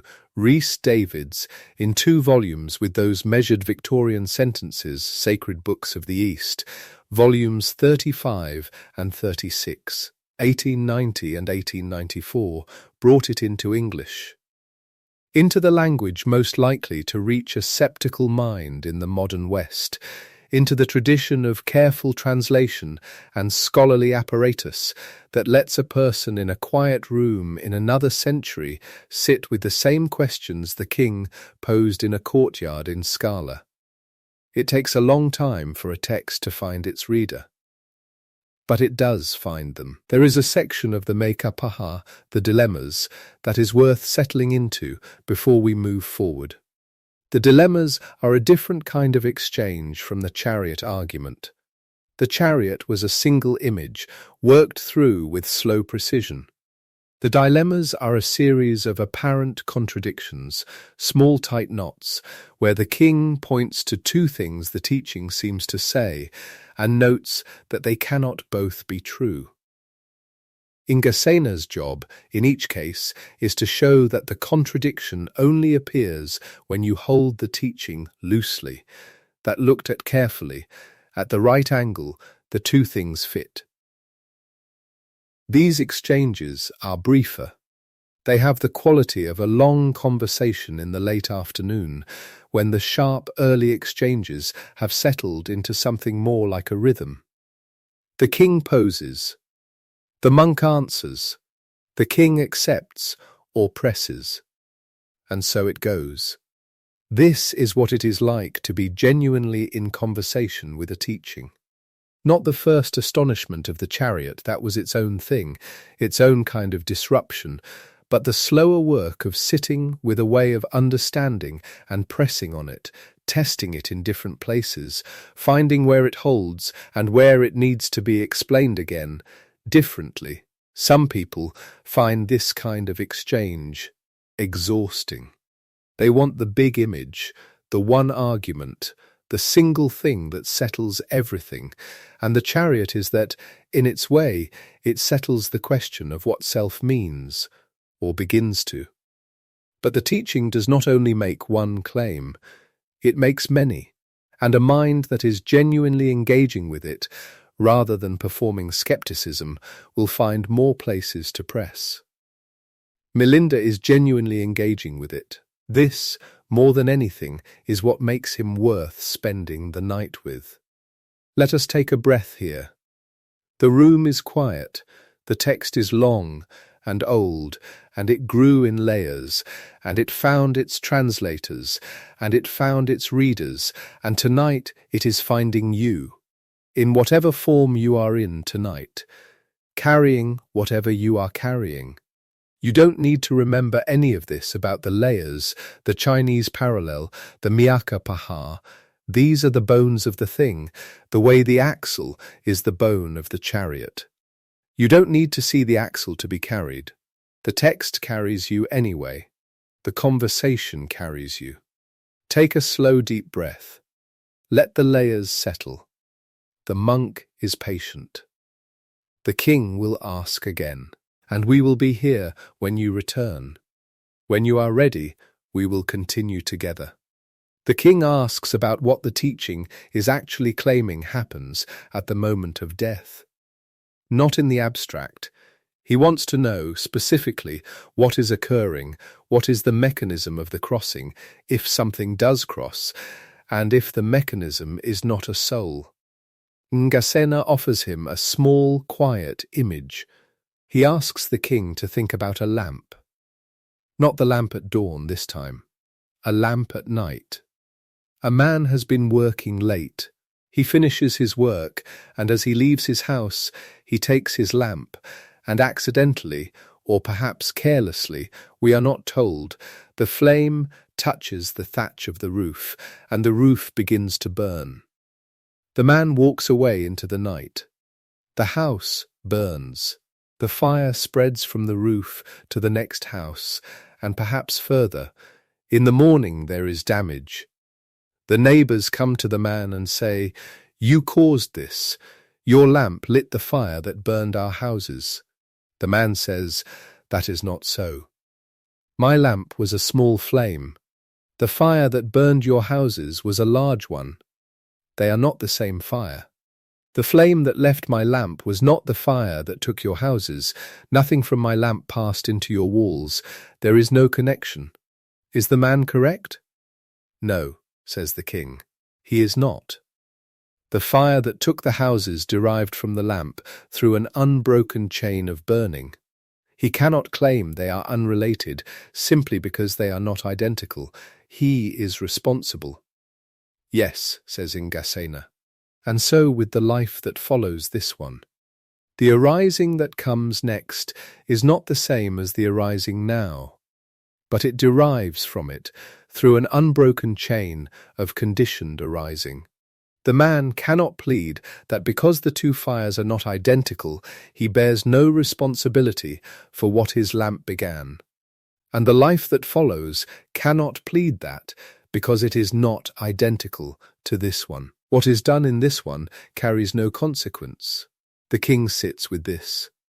The night lamp burning the field is a harder image than the flame from a flame. It involves distance and accident and the spread of consequence beyond what was directly intended. It says, you are responsible not only for what you intended, but for what your actions set in motion through the chain of arising, even when the chain runs through other hands, other moments, other forms. This is a harder teaching than the chariot. The chariot says, the self you thought was there is only a name. That is, in its way, a relief. It is not your fault, not your burden, not your permanent possession, the thing you have been defending. But the night lamp says, even without a self, even without a soul carrying the ledger, your actions shape the process.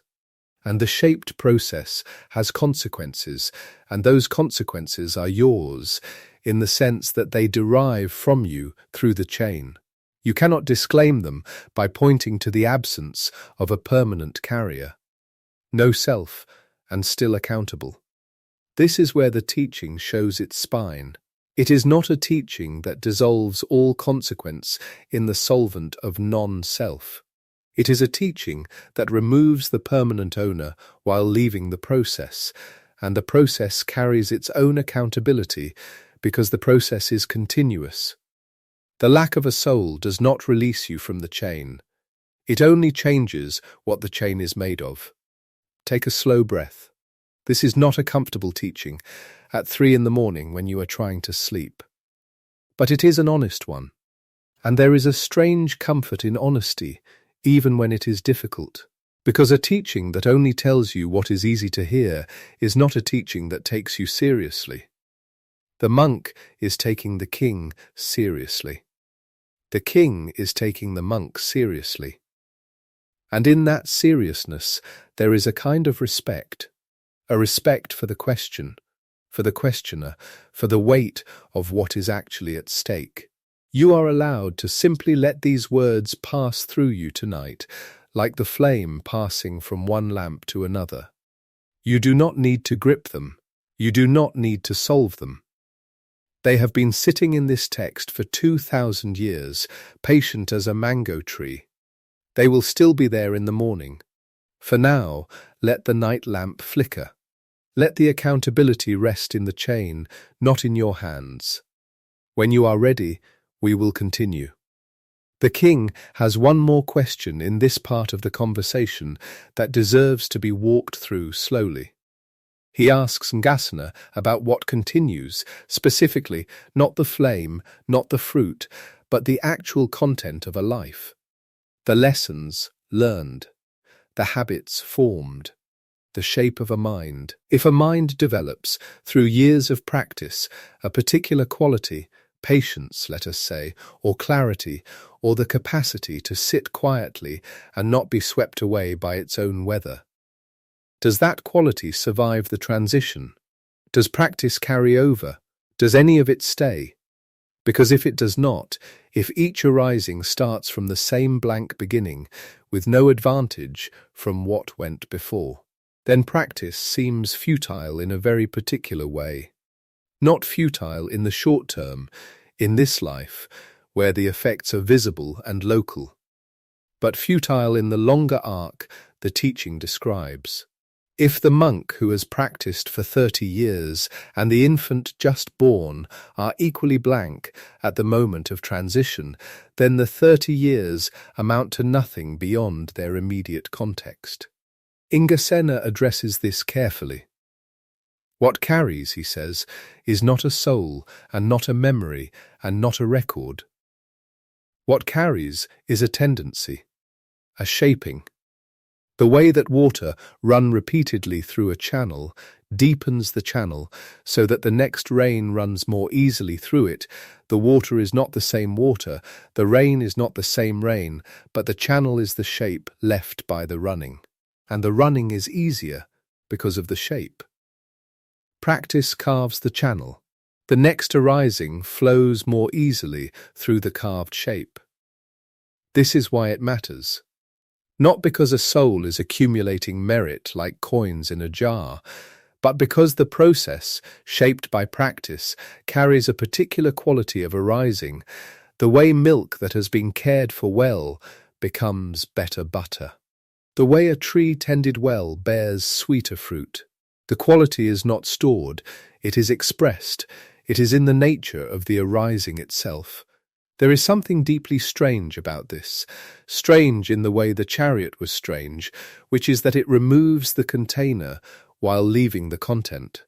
We tend to think of qualities as belonging to a person, the way objects belong to an owner. My patience, my clarity, my habit of practice, the self as warehouse, holding the goods. But Nagasena is saying something different. He is saying, the qualities are real, but they are in the process, not in a container. They are in the channel, not in the water. They are in the arising, not in an owner who arises. Which means, in a way that is almost too quiet to say at this hour, that what you have practiced belongs to the process, not to you as a permanent self, but to the continuity you are part of, to the flame you will pass on, to the tree you are planting. Let that rest where it lands. The instruction here is not to do anything. The instruction is only to notice that the question has been asked and answered quietly, without drama, in a courtyard in a city that is now called Sialkot, 2,000 years ago, between a king who would not stop asking and a monk who would not stop answering. And the answer was, the practice is not wasted. The channel is carved. The quality passes, not as a possession, not as a soul, but as the shape left by the living. Take a slow, deep breath now. Let it out slowly. The room is quiet. The argument has been running for a long time now. Flame, milk, mango, night lamp, channel, each of them a different angle on the same question. Each of them saying, the process is real, the consequence is real, the thread is real, and none of it requires a permanent self to hold the thread. The thread holds itself. The continuity does not need an owner. This is the thing Nagasena has been patiently assembling, question by question, image by image, through the long afternoon of this debate, not because the king needed to be defeated, but because the king deserved answers. Real ones. Not the kind that ask you to stop asking, the kind that take the asking seriously and meet it. You are allowed to drift now, if you need to. The questions are here. The answers are here. The monk is patient. The text is patient. The night lamp is very small. The mango is still ripening. In the roots, in the dark. When you are ready, we will continue together. There are still questions the king has not asked, and the answers, when they come, are worth waiting for. The king has one more question about the practice itself, not about what continues, not about who acts or who reaps, but about what the whole thing is pointing toward, where it ends, if it ends anywhere, what the goal actually is when the words are stripped away. He looks at Nagasena and he asks about nirvana. The Pali word is nibna, the Sanskrit is nirvana, and the king, who has been cross-examining with the precision of a man accustomed to Greek debate, wants to know something specific. He does not simply ask whether it exists. He asks, "Can you show it to me? Can you hold it up, the way you might hold up a piece of fruit, or a coin, or a piece of the chariot? Can you point to it and say, 'There, that is the thing, that is where all of this is going'?" It is a fair question, an honest question. The kind of question a man asks when he has been given a destination with no map. Nagasena does not dismiss it, but he answers it carefully. He says, "There are things in this world that can be shown, and things that cannot be shown, and the difference between them is not a measure of their reality." Let us slow down with that for a moment. A wound can be shown. You can point to a wound on an arm and say, "There," but pain, the actual feeling of the wound, the specific quality of it, cannot be shown. You cannot hold pain up to the light. You cannot pass it across a table. And yet no one would say that pain does not exist. No one would say the wound is real, but the suffering from it is only a word. Nagasena says something like this. He says that there are things whose existence does not depend on being visible. Wind, the middle of the ocean, where no shore is in sight. Skill, the understanding that comes when something finally becomes clear. These things are real. They simply cannot be handed over. And nibna, he says, is like that. But there is something else, he says, and it is worth staying with. He says, although nibna itself cannot be shown, the path to it can be cultivated. It can be pointed at. He says, this direction. He says, these practices. He says, you cannot see the far shore from here, but the river is real, and the crossing is real. And those who have crossed have described the crossing, and what they describe can be followed. He is not saying, believe me, he is saying, the cultivation is available. The path is available. The goal is not available to be shown, because it is not a thing that can be shown, but the movement toward it is available, and it is knowable. The king sits with this. It is, in a strange way, the most honest answer in the whole dialogue. Every other answer has come with a simile, with a bridge of familiar things. The flame, the milk, the mango. Each one was a helping hand from what is known to what is being proposed, but for nibna, the similes run out. Nagasena does not pretend otherwise. He says it is uncaused, it is not produced by anything, and because it is not produced, it cannot be demonstrated the way a thing that is produced can be demonstrated. You can show the fruit growing. You cannot show the absence of the tree in the place where no tree grows. This is not evasion, it is precision. And the king, who has spent the afternoon demanding precision, recognizes precision when he meets it. He does not press further on this point. He moves on. Take a slow breath here.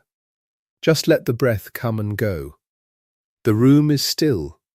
Whatever the night sounds like where you are, rain, traffic, the particular quiet of late hours, let it be there, underneath the words. You are not being asked to understand nibna tonight. Nobody is. The monk himself says it cannot be shown. You are only being asked to let the words rest near you, the way an old book rests on a shelf. You do not have to open it. You do not have to read it. It is simply there, and knowing it is there is something. When you are ready, we will move on together.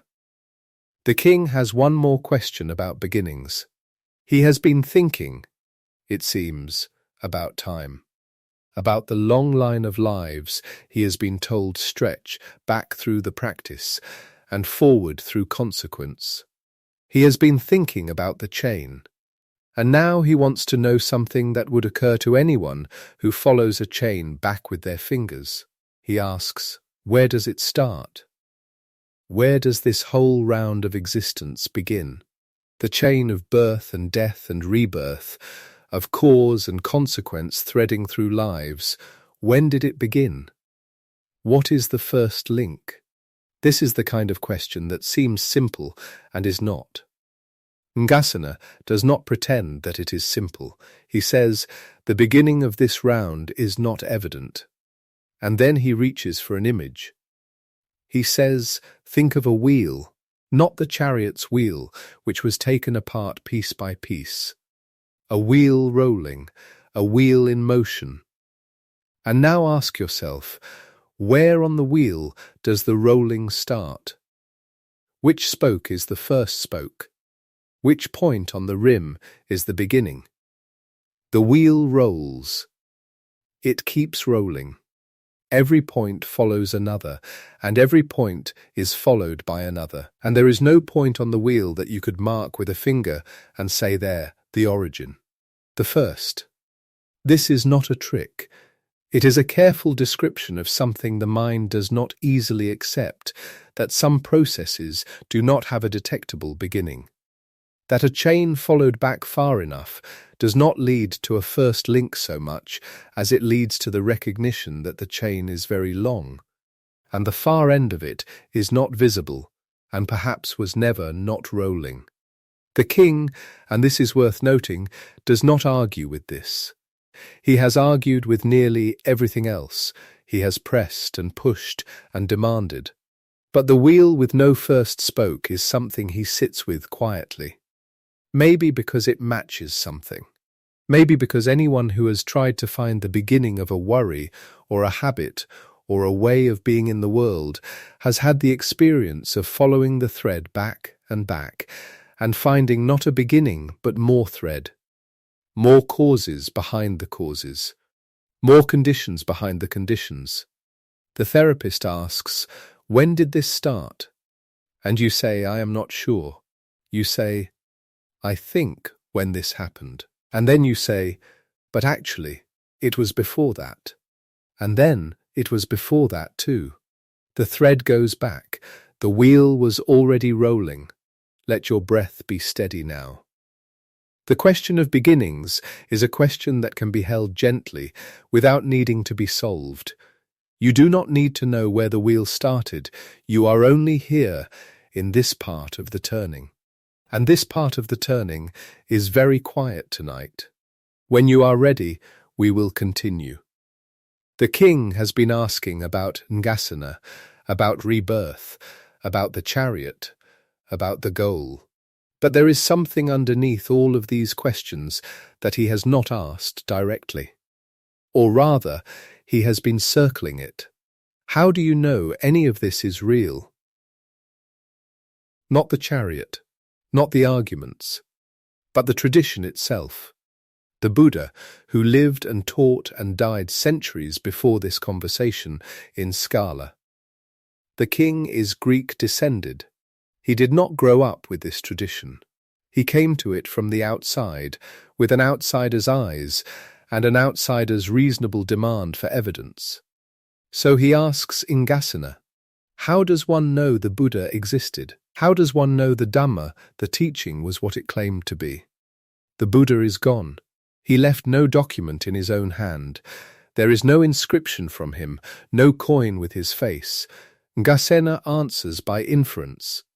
He says, think of a great city, a city with wide streets and markets and gardens and walls built to last. You arrive in this city, and you have never heard of the person who founded it.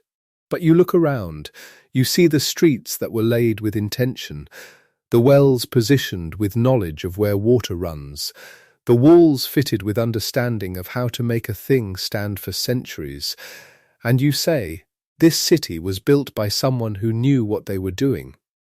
The city itself testifies to the builder. He says, now think of a great craftsman's work, a piece of work that is finished and perfect fitted joints, balanced weight, a surface that shows every decision was made carefully. You have never met the craftsman. But you pick up the work and you know a skilled person made this. The work implies the maker. And so, says Nagasena, the Dhamma is like the city, like the work, the teaching, as it stands, as it holds, as it answers the questions that are put to it. The teaching testifies to the teacher. You do not need to have been there, you only need to examine the work. This is not blind faith. This is what a Greek philosopher would call inference from effect to cause. The king understands this kind of reasoning. He has grown up with it, and Nagasena is meeting him inside his own way of thinking and pointing. The Dhamma is the city. Look at how it was built. Look at whether the streets go somewhere, whether the wells are where the water is, whether the walls have held. And then say whether you think the city had a founder. The king does not refute this. He has been a king.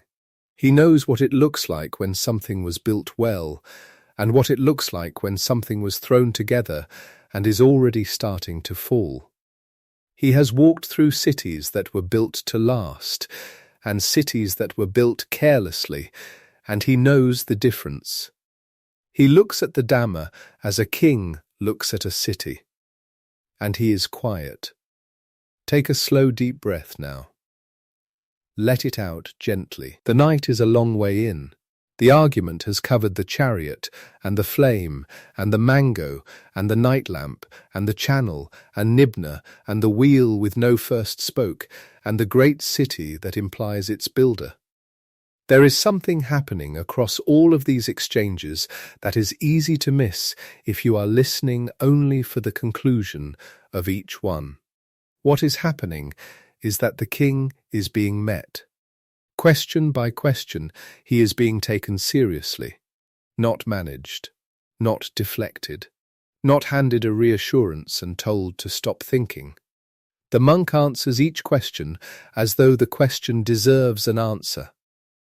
Because it does, and the king, slowly, over the course of this long afternoon, begins to change, not because he is defeated, not because he runs out of arguments, but because he is, for the first time in perhaps a long time, in conversation with someone who is willing to think with him, carefully, all the way through. This is rarer than it sounds, and it matters more than the conclusion of any single argument. We will stay with this for a moment. The room is steady. You are here. Wherever you are, in whatever bed or chair or corner of a night you have made your own for these hours, you are here, and the argument is here, and the monk is patient, and the king is still in his courtyard, still listening. When you are ready, there is still one thread left to follow. History has its own way of speaking. We have been living inside the text of the Milindapanha for a long time tonight, and the text is remarkable. But there is something outside the text, in the world where armies moved and coins were struck, and historians wrote down what they observed, and it is worth slowing down to look at it. Because the king in the text, Menander, whoever he is in whatever tradition is doing the telling, has a history that touches the Buddhist story in ways the text itself does not describe. There is a historian named Plutarch. He wrote in Greek centuries after Menander lived, and he wrote about statecraft and great men, and in one of his essays he mentions Menander's death. He says the king died on campaign. He says the cities of his realm, the cities he had governed, the cities that had known his rule, contended for his remains, that they wanted to honour him, that the dispute about his body was eventually resolved in the way disputes about sacred remains are resolved, by dividing them. Each city received a portion. Each city raised a monument over its portion. Plutarch is a Greek historian writing about a Greek king, and what he is describing, without quite saying so, is a Buddhist funeral, because what was done with Menander's ashes, divided among cities, each portion honoured under a raised monument, is precisely what the tradition says was done with the Buddha's relics after his death. 8 cities, 8 portions, 8 stupas built over them. A Greek king received, in a Greek source, a death that echoes the death of the one his monk had been teaching him about. Whether this is coincidence or reflection, whether the cities that divided Menander's ashes knew they were doing something that mirrored the distribution of the Buddha's relics, or simply loved their king and honoured him as best they could, we cannot know. History does not always explain itself. It only preserves what it preserves and leaves the rest to the patient. But the echo is there. In the text of Plutarch, in the Greek, 2,000 years old, the cities divided the ashes. Each one kept apart, each one built something over it. And in another corner of the archaeological record, not a text, but an object, a relic casket from the Bajor and Sialkot region, there is an inscription that many scholars have read as connected to the reign of Menander, tied to the enshrining of Buddhist relics. A physical object, not a story. A box made to hold something considered sacred, connected by inscription to the era of this Greek king. We cannot be certain of everything an inscription means after 20 centuries of interpretation. Scholars are careful people, and careful people say things like many scholars read and the evidence suggests rather than it proves. But the object is real. The inscription is real. The connection to Menander's era is real enough to be taken seriously. And then there is the Heliodorus pillar. It stands at a place called Besnagar in central India. It was built around 110 BC, a few decades after Menander's death, and it carries an inscription identifying the person who erected it, Heliodorus, son of Dion, from the city of Taxila, an ambassador sent by a Greek king to an Indian court. Heliodorus was Greek. His father was Greek. He came from Taxila, which had been a Greek city, and he built a pillar dedicated to Vasudeva, an Indian god. The inscription says he is a devotee, a Bhagavata.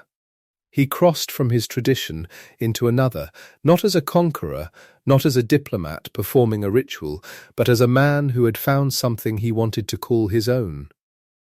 The Heliodorus pillar is not about Buddhism, it is about a different Indian tradition. But what it demonstrates, what it proves, sitting there in stone, is that Greeks in India in this period did cross. They did not stay walled inside their own inheritance. They looked around them, at what was being thought and practiced and built in the land where they now lived, and they moved toward it. Menander's coins, Plutarch's funeral, the relic casket, the Heliodorus pillar. These are 4 different kinds of evidence, from 4 different directions, all saying the same quiet thing. The encounter between the Greek world and the Indian world in the 2nd century before the Common Era was not a meeting of 2 things that stayed separate. It was a meeting of things that changed each other, things that left marks on each other that are still legible. The Milindapanha is one of those marks, preserved, copied, translated, carried, and now it is here. Take a slow breath. The breath is yours. The night is yours.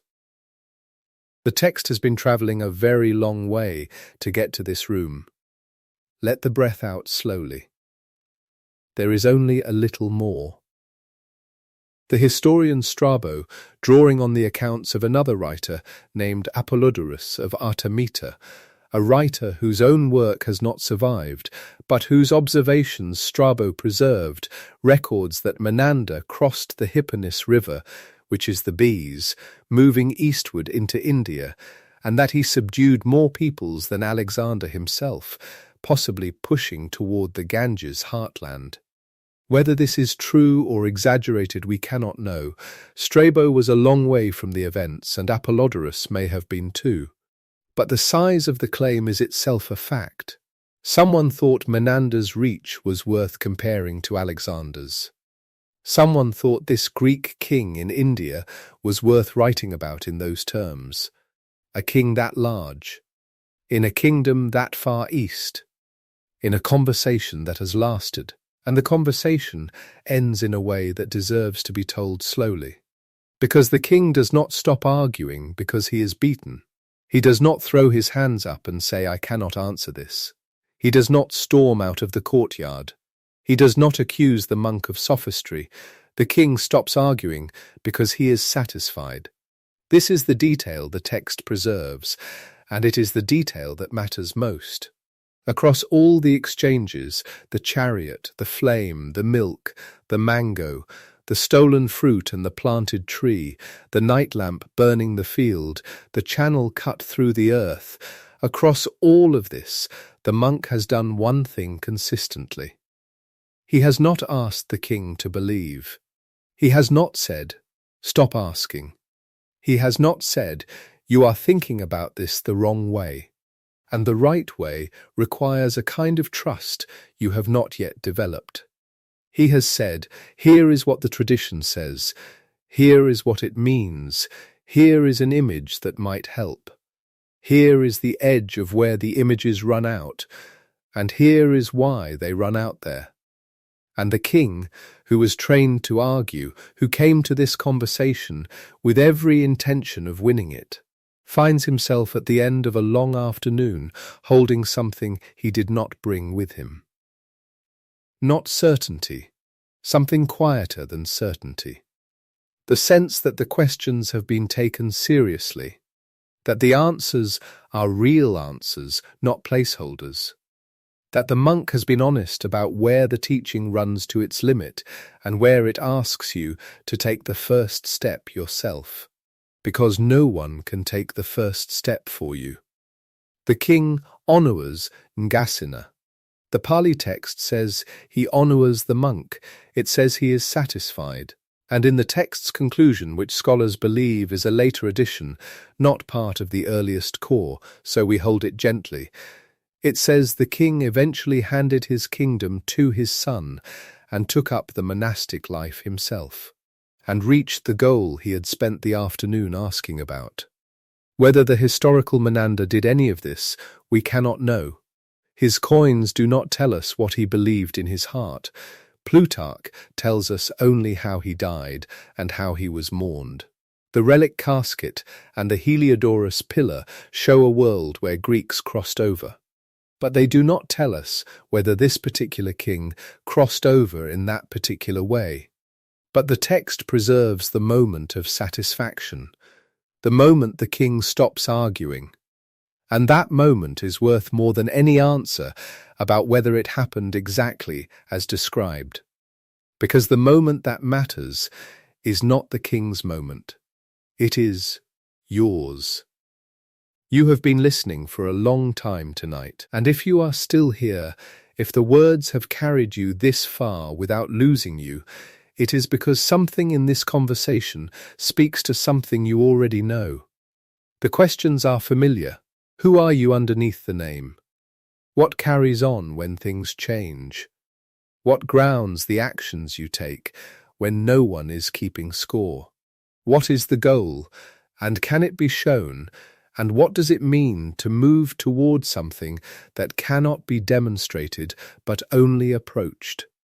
These are not the questions of a Buddhist debate in the 2nd century before the Common Era. These are the questions that come in the night. The questions that come when the day is finished and the arguments of the daylight. The arguments about what to do and where to go and who is right and who owes what have gone quiet, and what is left is only you in the dark with the larger questions. The doubter in the text is you. He always was. That is why the text survived.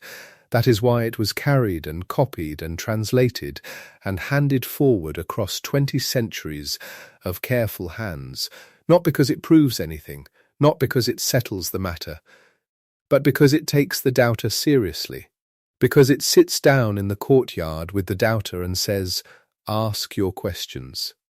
All of them. Take as long as you need." And that, at 3 in the morning, is a very rare and a very kind thing. Take a slow, deep breath now. The longest, slowest breath of the night. And let it go. Tonight we met a chariot that was not a chariot. We watched it come apart piece by piece in the courtyard of a city by the river, until all that was left was the word chariot and the parts it was a word for, and the recognition that what we had been calling a chariot was always a way of speaking, an agreement, a convention, a useful pointing, and not a thing waiting underneath the name. And then we turned the same question on the person asking it, and on ourselves. We met a flame that lit another flame. And the second flame was not the same as the first, and it was not different from the first. And between the same and different there was something the language was not built to carry. A kind of continuity that moves without a passenger. We met a mango that was stolen, and a thief who could not plead that the fruit and the seed were two different things. Because the fruit had come from the seed, and to plant is to accept the consequence, and the consequence does not wait for a soul to attach itself to.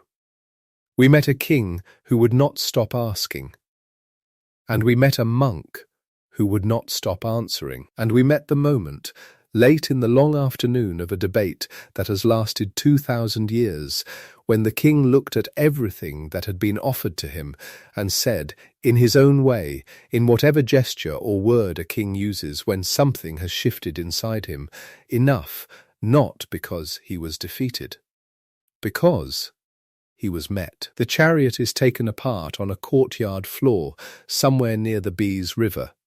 The pieces are still there. If you go looking for a chariot, you will not find one. You will find a pole and an axle and wheels and a frame and a yoke and reins and a goad. You will find a king looking at the pieces, and you will find a monk, patient and unhurried, waiting to see what you do with the looking. The wheel has no first spoke, the round of existence has no detectable beginning.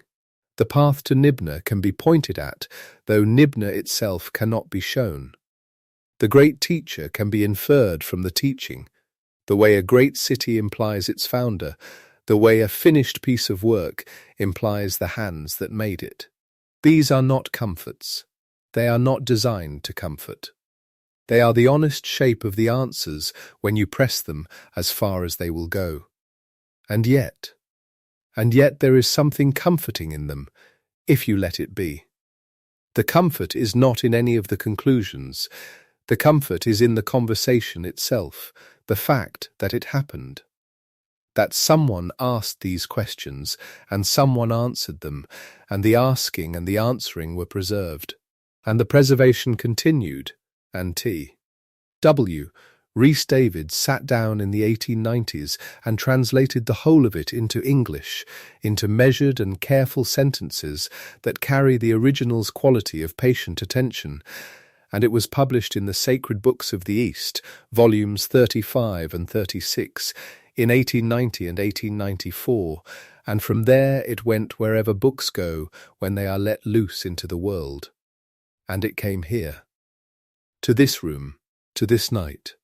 To you, who were still awake when most people had already gone to sleep, who were still listening when the argument had been going for a long time, who did not leave when the chariot was dismantled, who stayed for the flame and the mango, who followed the king through his objections and waited for the moment the king fell silent. You are not so different from him.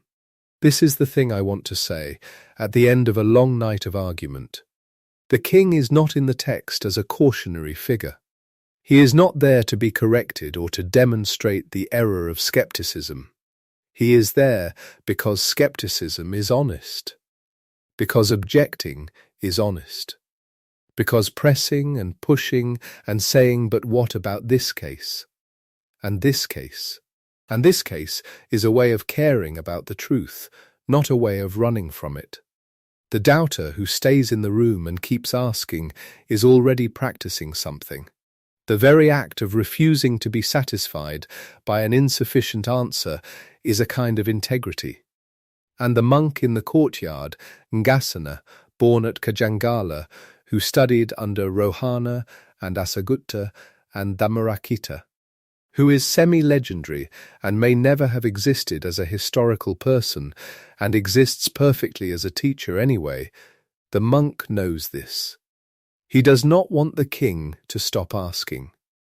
He wants the king to ask better and better questions until the questions reach the place where the questions themselves begin to soften. There is a place where the questions soften.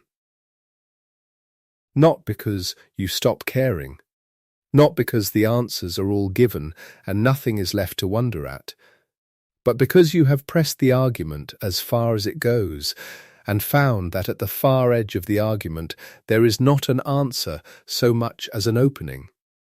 A place where what you thought was a solid thing turns out to be assembled parts. And the assembled parts are real. And the name for the assembly is useful. And underneath the name there is no hidden permanent thing, only more assembly, more process, more continuity moving without a passenger.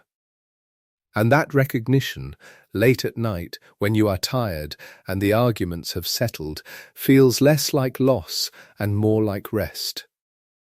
You do not have to hold yourself together tonight.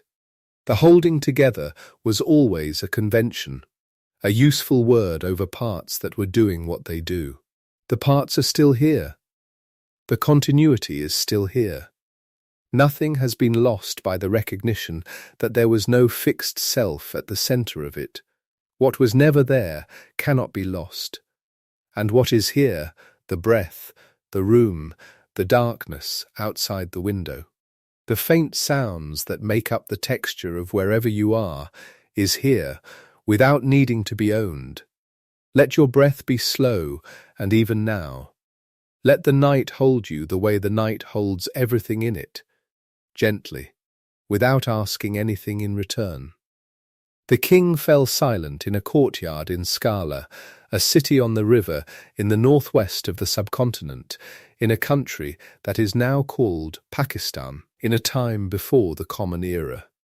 He came in with his arguments, and he left without them, not because they were defeated, but because they had been honoured all the way to the end, every one of them.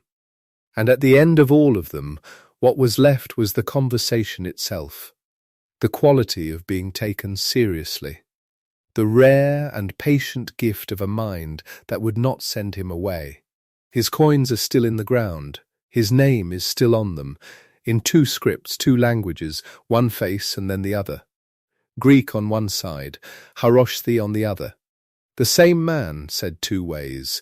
Menander, Milinda, a king who was also a doubter who was also a seeker who found in a courtyard in a city by the river a monk who was willing to sit for as long as it took. The monk is still sitting. That is the thing about the text. It never quite ends. You can close it, and it waits. You can put it down, and it holds what it holds. The chariot pieces are still on the floor. The flame is still burning, a different flame from the one that lit it, and neither the same nor different. The mango is still on the tree that grew from the seed that was planted, and the consequence is still moving through the roots. None of it requires your attention. You can let all of it go now. The night is very deep. You have listened for a long time, and that listening is enough. You do not need to remember the Nagasena or the Miyaka Paha or the Vajra Sutta or T.W., Rhys Davids or the Bajor relic casket or the Heliodorus pillar at Besnagar. You do not need to remember the 5 khandas or Nakaso Nakaao. You do not need to reconstruct the chariot argument or name the parts that were taken off. If one thing stayed, the flame, the mango, the king who fell quiet, the wheel that has no first spoke, let that one thing be enough. It is enough. You are here. The night is here. The breath is moving steadily, and you do not need to manage it. The body knows how to breathe. It has always known. Whatever you were defending today, whatever version of yourself you were holding in place against the ordinary pressures of an ordinary day, you can set it down. There is no court in session. There is no argument left to win. The chariot can be just parts tonight. The name can be just a name. And the person underneath the name can rest in the soft and ordinary way that things rest, when no one is asking them to be something. Sleep well, and thank you for joining us here at Relaxing Subjects. Subject closed for the night. Let it all relax away.